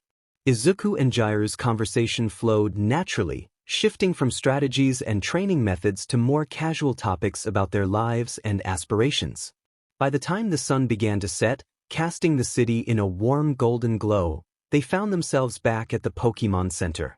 As the two entered the Pokémon Center, the nurse behind the counter handed them a key to their assigned room for the night. Izuku accepted it with a polite bow, while 𝐲𝐬𝐼 scanned the surroundings, noting how peaceful the center seemed compared to the bustling city streets outside. When they reached the room and opened the door, they were both met with an unexpected sight: a small, cozy room with just one bed. 𝐲𝐬𝐼 froze in the doorway, her face flushing slightly. "Is this normal?" Izuku scratched the back of his neck nervously. "I guess. Maybe the center ran out of rooms with 2 beds. Well, this is awkward," 𝐲𝐬𝐼 muttered, stepping inside and tossing her bag onto the floor. Izuku closed the door behind them, glancing at the single bed. "You can have the bed. I'll be fine with the chair." 𝐲𝐬𝐼 turned to him, crossing her arms. "What? No way. You've been walking around all day. You need rest just as much as I do." "It's fine," Izuku insisted, holding up his hands. "I don't mind. Really." "But it's your room too," 𝐲𝐬𝐼 argued. "I'm not gonna take the bed and make you sleep on a chair. That's not fair." The back and forth continued, each of them refusing to back down. Izuku's insistence on being polite clashed with 𝐲𝐬𝐼's refusal to impose, resulting in a heated but friendly debate.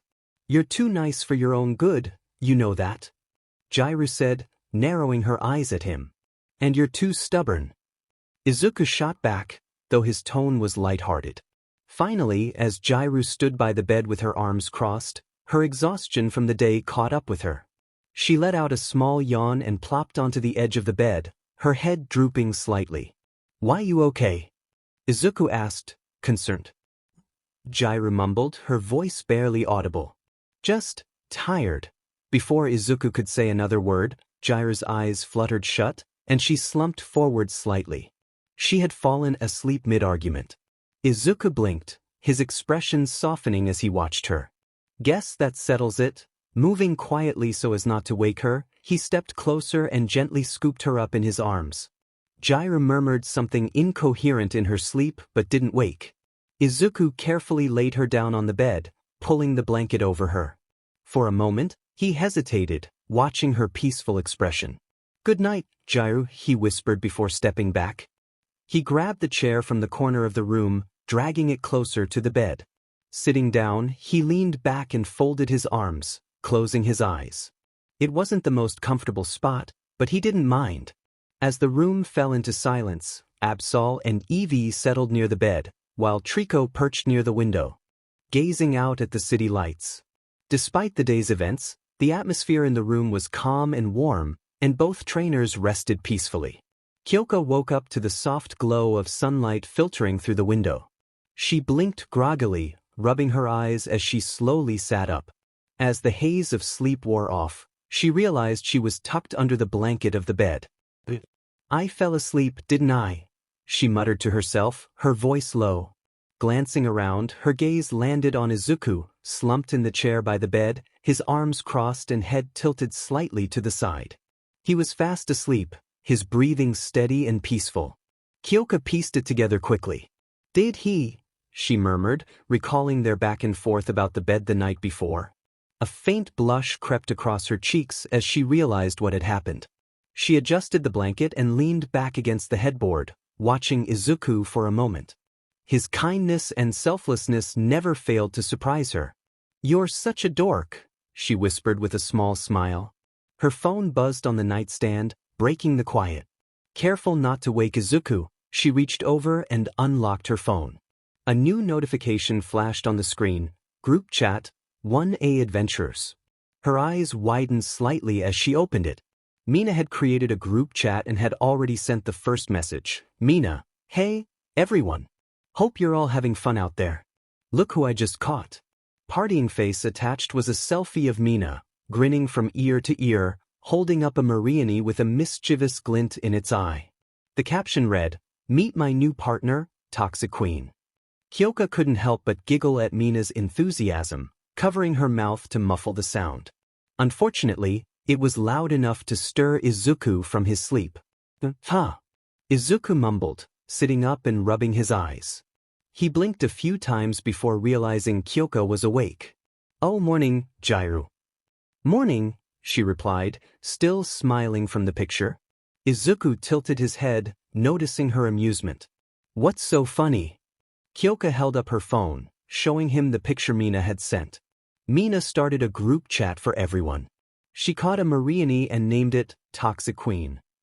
Izuku chuckled softly, still shaking off his drowsiness. "That sounds like something Mina would do. I guess she's enjoying Alola." 𝐒𝐲𝐽𝐿 nodded. "Looks like it. I bet the others will start chiming in soon."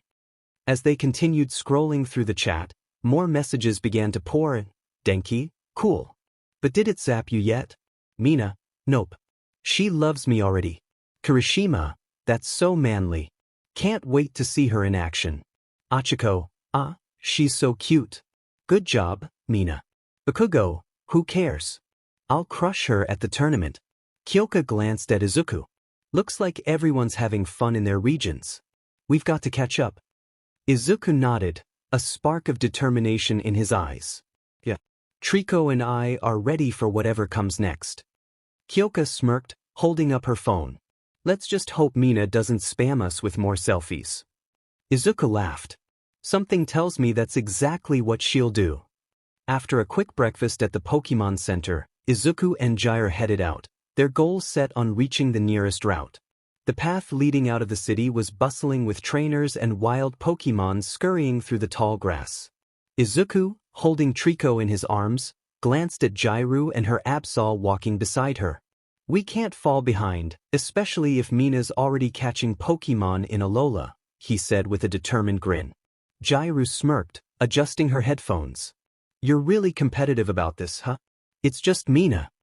"Yeah, but still," Izuku said, scratching the back of his neck. "I don't want to be the only one without a new Pokémon when the group chat blows up with their catches." Trico chirped enthusiastically, mirroring his trainer's eagerness.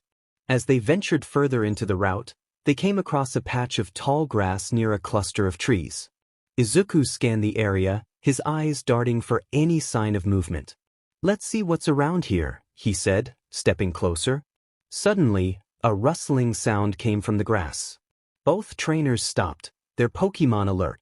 A small bird Pokémon hopped out of the grass, its bright red and white feathers catching the sunlight. "A fletchling!" Izuku exclaimed, pulling out his Pokédex. Fletchling, the tiny robin Pokémon. Despite its compact size, this Pokémon is very courageous. It will fiercely attack much larger opponents if provoked. 𝗔𝗫𝐻 raised an eyebrow. "Seems like a solid first catch. You going for it?" Izuku nodded, his eyes lighting up with determination. "Yeah. Trico, you're up." Trico jumped out of Izuku's arms, landing gracefully in front of Fletchling. The bird Pokémon tilted its head, studying its opponent before letting out a chirp and spreading its wings in challenge. "All right, Trico, use P&D." Izuku called. Trico dashed forward, its tail glowing as it struck Fletchling. The bird staggered but quickly recovered, retaliating with a quick tackle that caught Trico off guard. "Don't let it shake you. Use Absorb." Trico's body glowed green as it drained energy from Fletchling, weakening it further. Fletchling flapped its wings, trying to muster the strength for another attack, but it was clearly exhausted. "This is my chance," Izuku said, pulling out a Pokeball. He threw it with precision, and the ball hit Fletchling, pulling it inside. The ball wobbled once, twice, 3 times, and then clicked. "Yes, I did it." Izuku cheered, punching the air. Trico ran back to him, equally excited. 𝗔𝗫𝐻 crossed her arms with a smirk. "Congrats, Midoriya. Looks like you're officially ahead of Mina, at least for now." Izuku picked up the Pokeball, holding it up proudly. "Welcome to the team, Fletchling." Now, about that selfie, 𝐎∗ teased, pulling out her phone. Izuku blinked, then grinned. He crouched down with 𝗔𝗂 on one shoulder and the Pokeball in hand while 𝐎∗ took the picture. A few seconds later, the group chat lit up. Izuku, first catch in Kalos. Meet fletchling. Bird fire attached. A selfie of Izuku, 𝗔𝗂 and the Pokeball, with 𝐎∗ photobombing in the background with 𝐴𝐵𝐿.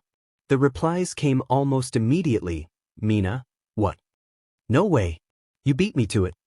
Achiko, ah, so cute. Great job, Deku. Denki, fletchling's gonna be awesome once it evolves. Kirishima, manly catch, bro bakugo. 𝗕𝗁𝐁, it's just a stupid bird. Mina, I'm catching something even cooler next. Just you wait. 𝐎∗ chuckled, tucking her phone away. Looks like Mina's fired up now. Izuku laughed nervously. Hopefully I didn't start something too competitive. Too late for that, 𝐎∗ said, smirking as they continued their journey through the route. Early morning, the morning sun cast a warm glow over the Kalos countryside as Izuku and 𝐎∗ sat outside the Pokemon Center.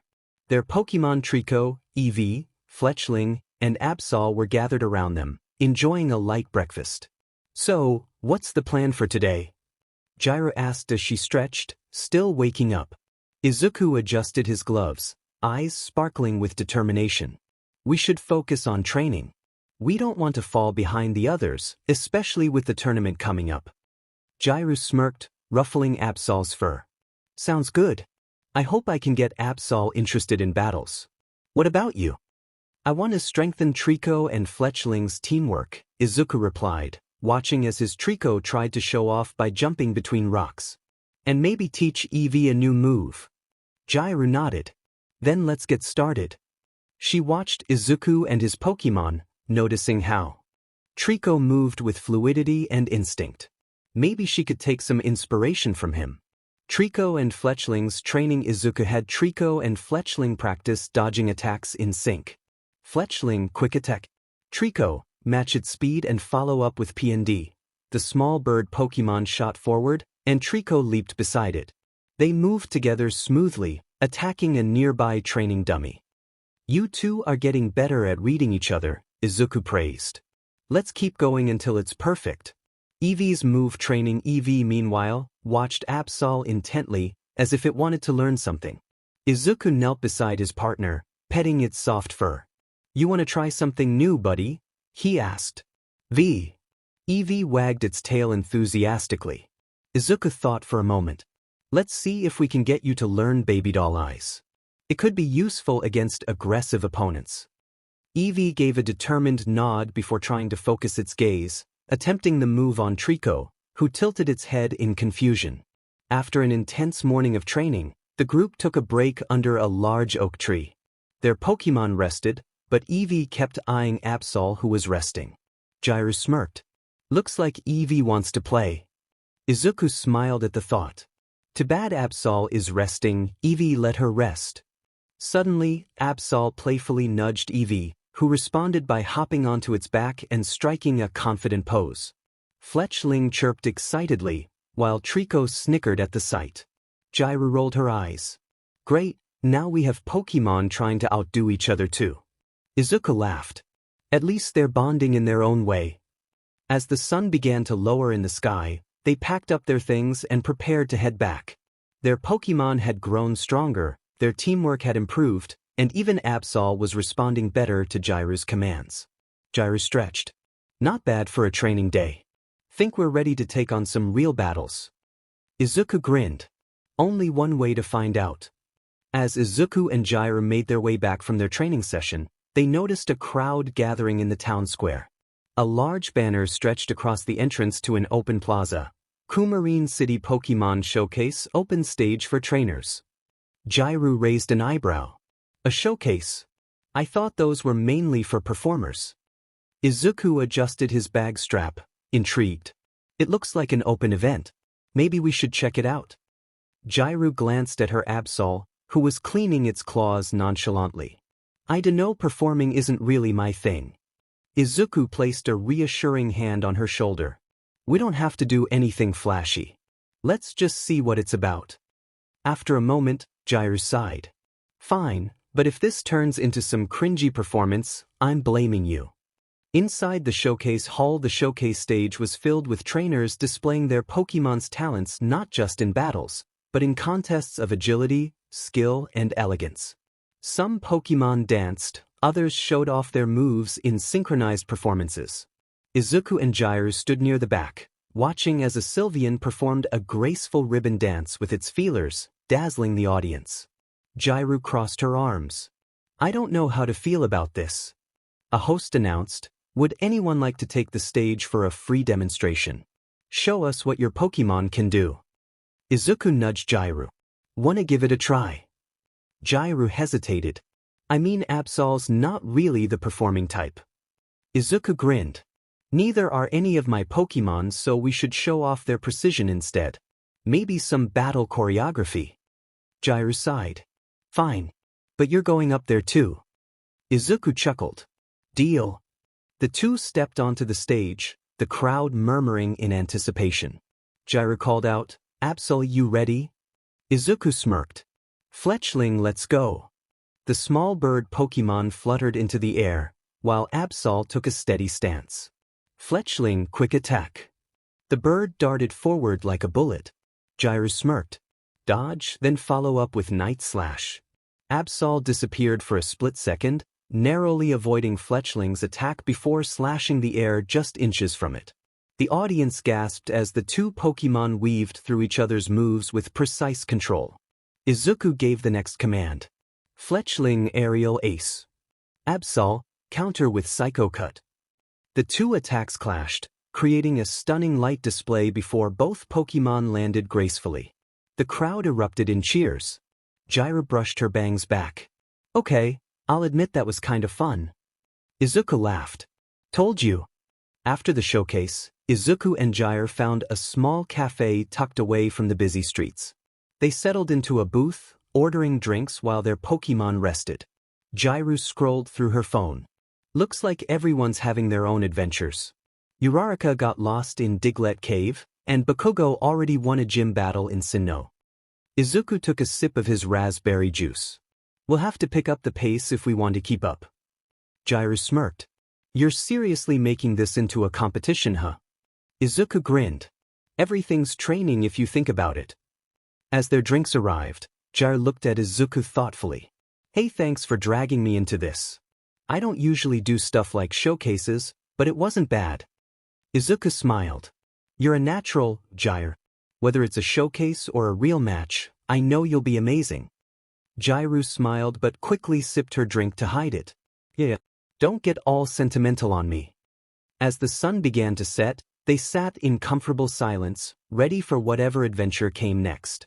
After their training session and the Pokémon showcase, Izuku and 𝐤𝐬𝐼 realized they needed to stock up on supplies. Their next stop was a well-known Poke Mart in Coumarine City, a sleek, modern store filled with shelves of potions, Pokeball, and various trainer essentials. As they entered, a cheerful employee greeted them. Welcome. We have everything a trainer needs, from battle items to evolution stones. 𝐤𝐬𝐼 grabbed a basket and sighed. Alright, let's get the basics. Potions, Pokeball, and maybe some TMs if they have any good ones. Izuku nodded. We should also check out any camping gear. If we're gonna be here for a month, we'll need everything we can get. As they browsed the aisles, Izuku picked up a few Pokeball and some Oran berries for his team. 𝐤𝐬𝐼 meanwhile looked through the TMs, considering moves that might help 𝐒𝐵Sol be closer to her. What do you think of this? She asked, holding up a TM for Shadow Claw.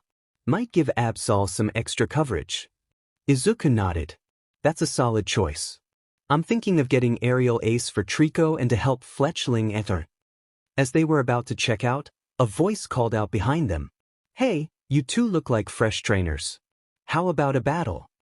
Turning around, they saw a young trainer, around their age, wearing a sporty cap and a confident grin. A Pokeball was already in his hand. Name's Remy. I'm a local here in Coumarine, and I never turned down a battle. How about a one-on-one? Izuku and 𝐤𝐬𝐼 exchanged glances before Izuku stepped forward. I'll take you on. 𝐤𝐬𝐼 smirked. I'll watch and make fun of when you mess up. Remy grinned.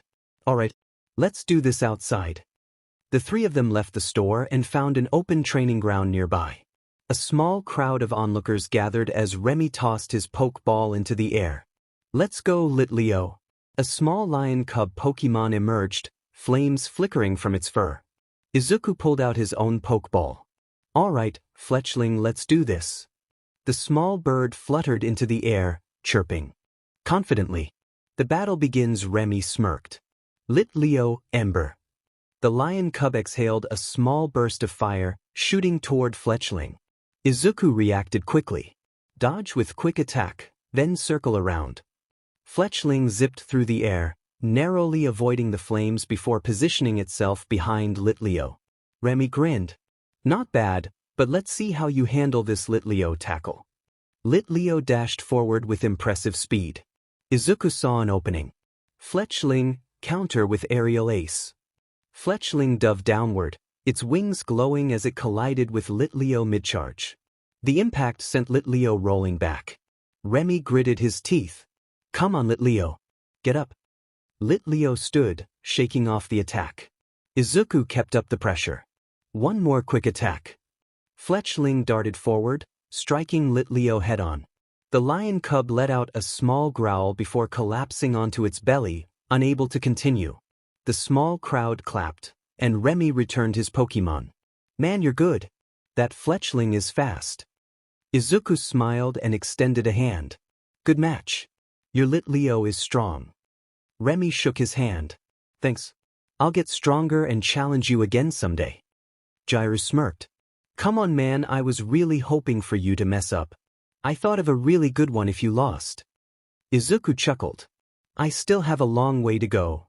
Under the stars after their first battle in Coumarine City, Izuku and 𝐓𝐬𝐼 decided to leave the city for a bit and explore the wild routes of Kalos. Following Route 12's vibrant flower fields, they set up camp near a small lake, away from the bustling city lights. The sky was already painted in shades of deep blue and purple, stars beginning to twinkle. Izuku stretched his arms as he looked around. "This looks like a great spot." 𝐓𝐬𝐼 dropped her bag. "Yeah, peaceful enough. Plus, I don't think we'll have any trouble with wild Pokemon this close to the main route." They quickly gathered firewood and set up their small campfire. The warmth of the flames crackled as their Pokemon gathered around. As Izuku's Pokemon relaxed, his Fletchling sat proudly on a rock, ruffling its feathers and chirping happily. Trico, always calm, leaned against a log with his arms crossed, watching Fletchling with a side-eye glance, as if evaluating its every move. Eevee, on the other hand, kept hopping around, excitedly trying to interact with both of them. Fletchling, in return, puffed out its chest and flapped its wings, chirping as if declaring its superiority. 𝐓𝐬𝐼 smirked. "Your Fletchling acts like it's already a champion." Izuku chuckled. "Now I'm wondering who's the strongest among them." Eevee, wanting to play, ran up to Fletchling and wagged its tail. But Fletchling playfully bopped Eevee on the head with its beak before flying up to perch on a branch. Eevee pouted and whined. Trico simply sighed as if saying, "This is going to be a long journey." 𝐓𝐬𝐼 watched with mild amusement. "Looks like Eevee's the little sibling getting teased." Izuku nodded. "That's weird considering Eevee is the oldest among them." Fletchling then swooped down and nudged Trico, trying to provoke him into play fighting. But Trico just smirked, planted its feet, and quickly dodged the attack with minimal effort. Izuku grinned. "I think Trico is the strongest." As the fire crackled and Izuku continued watching his Pokemon interact, 𝐓𝐬𝐼 glanced at her Absol, who was sitting a bit further away, staring at the night sky. 𝐓𝐬𝐼 scooted closer. "Hey!" Absol's crimson eyes flicked toward her before looking back up. 𝐓𝐬𝐼 sighed. "You're still keeping your distance, huh?" She gently reached out and ran her hand over Absol's white fur. She didn't move away but didn't lean into it either. "You don't have to be so serious all the time," she murmured. "I get it. You're a disaster Pokemon. People probably see you and think you bring bad luck. But I don't think that way." Absol blinked at her. 𝐓𝐬𝐼 smirked. "I mean, yeah, I guess it'd be cool to have a Pokemon that's all serious and brooding, but you don't have to keep your distance from everyone, you know. You're part of the team too." Absol let out a small huff before, to her surprise, nudging his head slightly against her hand. 𝐲𝐬𝐼 raised an eyebrow. Oh, so you do like this, huh? Absol huffed again and looked away, but his tail flicked slightly, a small sign of contentment. 𝐲𝐬𝐼 chuckled. Yeah, play it cool all you want. Looking up at the stars with the Pokémon settled and the night peaceful, Izuku and 𝐲𝐬𝐼 lay back on the grass, looking up at the sky. The stars twinkled brightly above them, and the gentle sounds of Pokémon rustling in the distance filled the air. 𝐲𝐬𝐼 stretched her arms behind her head. You know, I didn't expect Kalos to be this relaxing. Izuku smiled. Yeah, but it won't stay like this forever. We still have a tournament to prepare for. 𝐲𝐬𝐼 snorted. Thinking ahead, huh? Izuku chuckled. It's just exciting thinking about how much we'll grow. 𝐲𝐬𝐼 glanced at him, then back at the sky. Yeah, I guess you're right. A moment of silence passed between them before 𝐲𝐬𝐼 spoke again, her voice a little quieter. You ever think about what you want to be? Like, after you ate? Izuku blinked. Of course. I want to be strong enough to compete against the best. I want to become the world's greatest champion. 𝐲𝐬𝐼 hummed. Sounds long. What about you? 𝐲𝐬𝐼 was quiet for a moment. I don't know yet. I mean, being a trainer is cool and all, but I don't think I want to be a champion or anything. Izuku turned his head slightly toward her. Then what do you want to do? She shrugged. Guess I'll figure it out as I go. Izuku smiled. That's fair. The two fell into a comfortable silence again, watching the stars as their Pokémon rested. Tomorrow, they'd continue their journey. But for tonight, this peaceful moment under the stars was enough. Izuku and 𝐭𝐝 strolled leisurely through the route, the sun casting warm rays through the canopy of trees. 𝗕𝗏𝐁 was perched on Izuku's shoulder, occasionally chittering in excitement at passing Pokémon. Absol walked silently beside 𝐲𝐬𝐼, its stoic demeanor matching its trainer's casual stride. So, Izuku began, glancing over at 𝐭𝐝, how do you think everyone's doing in their region so far? 𝐭𝐝 shrugged, her hands tucked into her jacket pockets. Knowing Mina, she's probably running around Alola catching every Pokémon she can find. Kaminari and Kirishima are probably battling each other nonstop. And Uraraka is probably petting every Pokémon she comes across. Izuku chuckled. Yeah, that sounds about right. 𝐭𝐝's phone buzzed in her pocket. She pulled it out, and her face lit up with a smirk. Speaking of, looks like the group chat's blowing up again. She opened the chat, and Izuku peeked over her shoulder. Mina, caught a Grimer. It's so adorable. Attached, a selfie of Mina holding up a Pokeball, her Alolan Grimer struggling to stay perched on her shoulder with a sparkle filter applied. Denki, nice. But check this out. Attached, a photo of Denki and Kirishima posing with their Pikachu and Aaron after a battle, both Pokémon looking determined. Achiko, they won't stop battling, we haven't gotten anywhere. Bakugo, stop wasting time and ditch them, round face. 𝐭𝐝 snorted. Mina's really going for that colorful aesthetic. And of course Bakugo's being himself. Izuku smiled sheepishly. At least it's keeping everyone connected. It's nice to know what everyone's up to. As they walked, 𝗕𝗏𝐁 suddenly perked up, leaping off Izuku's shoulder and pointing toward a dark opening in the rocky hillside. 𝗕𝗏𝐁. Huh. Izuku followed its gaze and spotted the entrance to a cave. Looks like we found something interesting. 𝐭𝐝 raised an eyebrow. A cave. You think it's worth checking out? Definitely. Who knows what kind of Pokémon are in there? Izuku grinned, then turned to 𝐭𝐝. Tell you what, you can take the next catch. Deal. 𝐭𝐝 hesitated for a moment, then nodded. All right, deal. The duo entered the cave, the light from the entrance gradually fading as they ventured deeper. Stalactites hung from the ceiling, and the air was cool and damp. 𝐭𝐝's Absol took the lead, its sharp senses keeping them alert. Man, this place is huge, 𝐭𝐝 said, her voice echoing slightly. Izuku nodded. Yeah. It's kind of eerie, but also exciting. As they navigated the winding paths, the faint sound of fluttering wings reached their ears. Absol stopped in its tracks, growling softly. What's that? 𝐭𝐝 whispered, looking around. Before Izuku could answer, a shadow darted overhead. A small, bat-like Pokémon with large ears and purple wings swooped down, letting out a high-pitched screech. "It's a Noibat!" Izuku exclaimed, pulling out his Pokédex. Noibat, the sound wave Pokémon. It uses ultrasonic waves to sense its surroundings. Even in the dark, it can detect obstacles and prey. 𝐤𝐽𝐽 smirked. "A sound wave Pokémon? Sounds like it's right up my alley." "Noibat looks strong," Izuku said. "You ready to catch it?" "Of course." 𝐤𝐽𝐽 stepped forward, 𝐴𝐵𝐵𝐵 moving to her side. "Alright, 𝐴𝐵𝐵𝐵, let's do this. Use quick attack." 𝐴𝐵𝐵𝐵 darted forward with lightning speed, striking Noibat before it could react. The bat-like Pokémon flapped its wings furiously, unleashing a supersonic attack. "𝐴𝐵𝐵𝐵, dodge it?" 𝐤𝐽𝐽 called. 𝐴𝐵𝐵𝐵 leapt back, avoiding the disorienting sound waves. "Noibat's a fighter," Izuku noted. "You've got to weaken it a bit more." "Got it." 𝐴𝐵𝐵𝐵, use feint attack. 𝐴𝐵𝐵𝐵 disappeared for a moment, reappearing behind Noibat and landing a precise strike. Noibat staggered, its energy visibly depleted. "Now's your chance," Izuku encouraged. 𝐤𝐽𝐽 pulled out a Pokeball and threw it with precision. The ball hit Noibat, pulling it inside. It wobbled on the ground once, twice, 3 times and clicked shut. 𝐤𝐽𝐽 let out a relieved breath, walking over to pick up the Pokeball. "Caught it." Izuku clapped. "Nice work, 𝐤𝐽𝐽. Noibat's going to be a great addition to your team."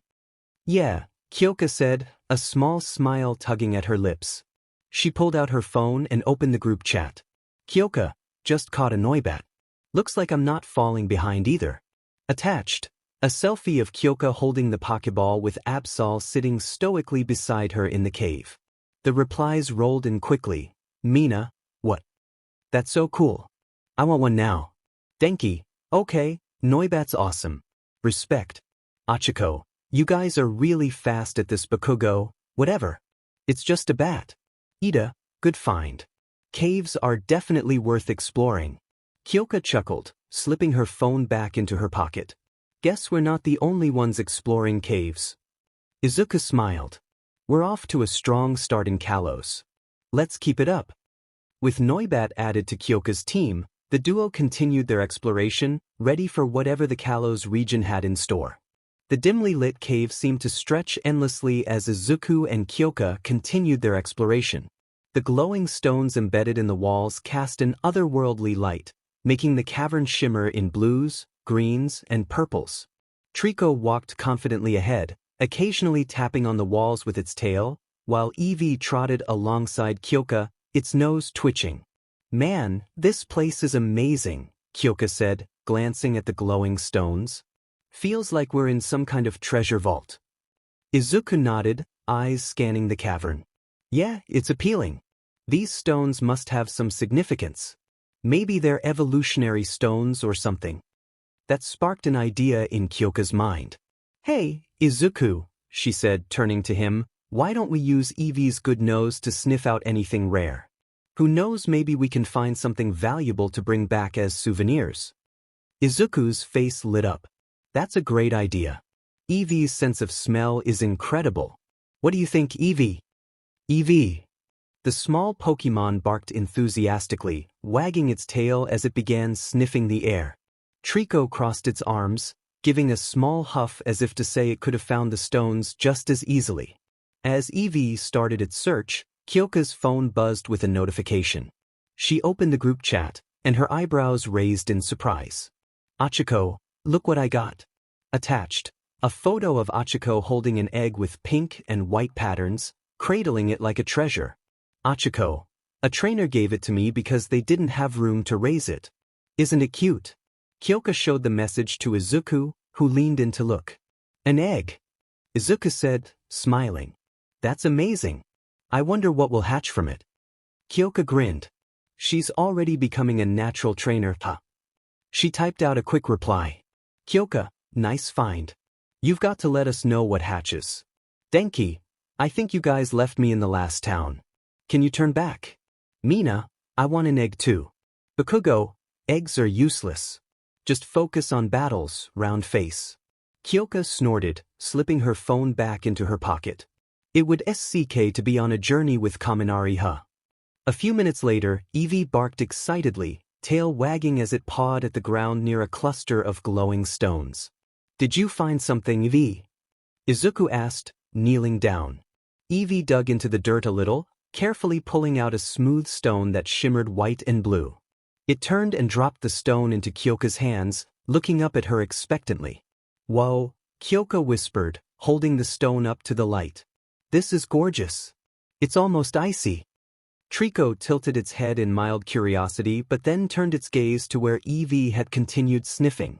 Moments later, 𝐸𝐵 unearthed another stone, this one green and red, and nudged it toward Izuku. This one's for me, Izuku asked, picking it up. The stone felt warm in his hand, the red and green colors swirling together in a mesmerizing pattern. Kyoka inspected the stones closely. These are definitely special. We should get them checked out. Izuku nodded. Good idea. 𝐔𝐬𝐚𝐠𝐞 town is nearby. They might know more about them.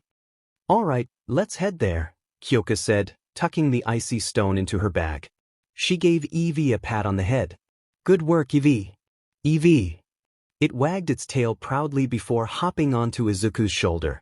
With their treasures in hand, Izuku and Kyoka made their way out of the cave, the light from the entrance growing brighter as they neared the exit. We're off to a great start, Izuku said, smiling. If these stones are what I think they are, they could really come in handy later. Yeah, Kyoka agreed, glancing at the glowing walls one last time. And even if they're not, they're still pretty cool to have. As they stepped back into the sunlight, the duo set their sights on 𝐔𝐬𝐚𝐠𝐞 town, ready to uncover the secrets of their newfound stones. The sun dipped below the horizon as Izuku and Kyoka made their way down the winding route toward 𝐔𝐬𝐚𝐠𝐞 town. The golden light of dusk slowly gave way to the deep blues and purples of twilight, and the chirping of wild Pokémon filled the air. It's getting pretty late, Kyoka said, glancing around. We should probably stop for the night. There's a clearing over there, looks like a good spot to camp. Izuku nodded, adjusting his bag. Good idea. We can set up here for now. Kyoka set her bag down with a determined expression. I'll handle setting up camp tonight, but tomorrow you're doing it while I train. Izuku grinned. Fair enough. I'll use the time to train my team a bit. Sound good? Kyoka nodded as she pulled out a small tent and started unpacking supplies. Go for it. Just don't overdo it. I won't, Izuku promised. He stepped a few feet away into an open patch of grass and pulled 3 Pokeball from his belt. Alright, guys, let's get some training in. He tossed the ball into the air, releasing 𝗕𝗏𝗄, Fletchling, and 𝐸𝐵. The trio emerged in flashes of light, ready and eager to get to work. All right, everyone, Izuku said, clapping his hands. Tonight, we're focusing on building your moves and teamwork. Let's do this. Fletchling's progress. Izuku focused on Fletchling first. The little bird fluttered in the air, its determination evident. Izuku encouraged it to practice its peck attack on a nearby tree, but he noticed it was trying something new. Are you trying to heat up your wings? Izuku asked, watching as Fletchling's feathers glowed faintly red. The bird chirped in response, flapping harder. After a few tries, it released a small burst of flames, igniting the tip of its beak as it struck the tree. That's it, Fletchling. Izuku cheered. You just learned Ember. Great job. Fletchling puffed out its chest proudly before landing on Izuku's shoulder. 𝐸𝐵's progress next. Izuku turned to 𝐸𝐵. He set up a series of small rocks in a line. Alright, 𝐸𝐵, let's work on your speed and precision. Try using quick attack to dodge around the rocks, then hit the last one with tackle. 𝐸𝐵 darted through the rocks with ease, but when it reached the final one, something unexpected happened. Instead of tackling the rock, 𝐸𝐵 leaped into the air and released a flurry of glowing stars that struck the target. Izuku's eyes widened. That's swift. 𝐸𝐵, you're amazing. 𝐸𝐵 landed gracefully, wagging its tail as if to say, I know. 𝗕𝗏𝗄's progress. Finally, Izuku worked with 𝗕𝗏𝗄. The grass-type Pokemon stood confidently, ready to show off its skills. Alright, 𝗕𝗏𝗄, Izuku said, let's try something new. Focus your energy into your tail and see if you can create a stronger strike. 𝗏𝐻 closed its eyes, its tail glowing faintly green. It charged forward, slamming its tail into a rock with incredible force. The impact shattered the rock, and a pulse of energy rippled outward. "Whoa, was that dragon tail?" Izuku said in amazement. 𝗏𝐻 opened its eyes and smirked, clearly proud of itself. Campfire conversations. By the time training was done, 𝐤𝐽𝐾 had set up a cozy campsite with a tent, a small fire, and some simple cooking supplies. She looked up as Izuku returned with his team, all of them looking energized and accomplished. "Looks like you had a productive session," 𝐤𝐽𝐾 said, handing him a plate of food. Izuku sat down, smiling. "Yeah, they all learned new moves. Fletchling can use Ember now, Eevee learned Swift, and 𝗏𝐻 figured out Dragon Tail." 𝐤𝐽𝐾 raised an eyebrow. "Not bad. Looks like I'll have to step up my game tomorrow." As the two ate and talked by the fire, their Pokémon rested nearby, content and ready for the adventures to come. The stars above sparkled brightly, lighting their path toward 𝐔𝐬𝐚𝐠𝐞 town and whatever challenges awaited them there.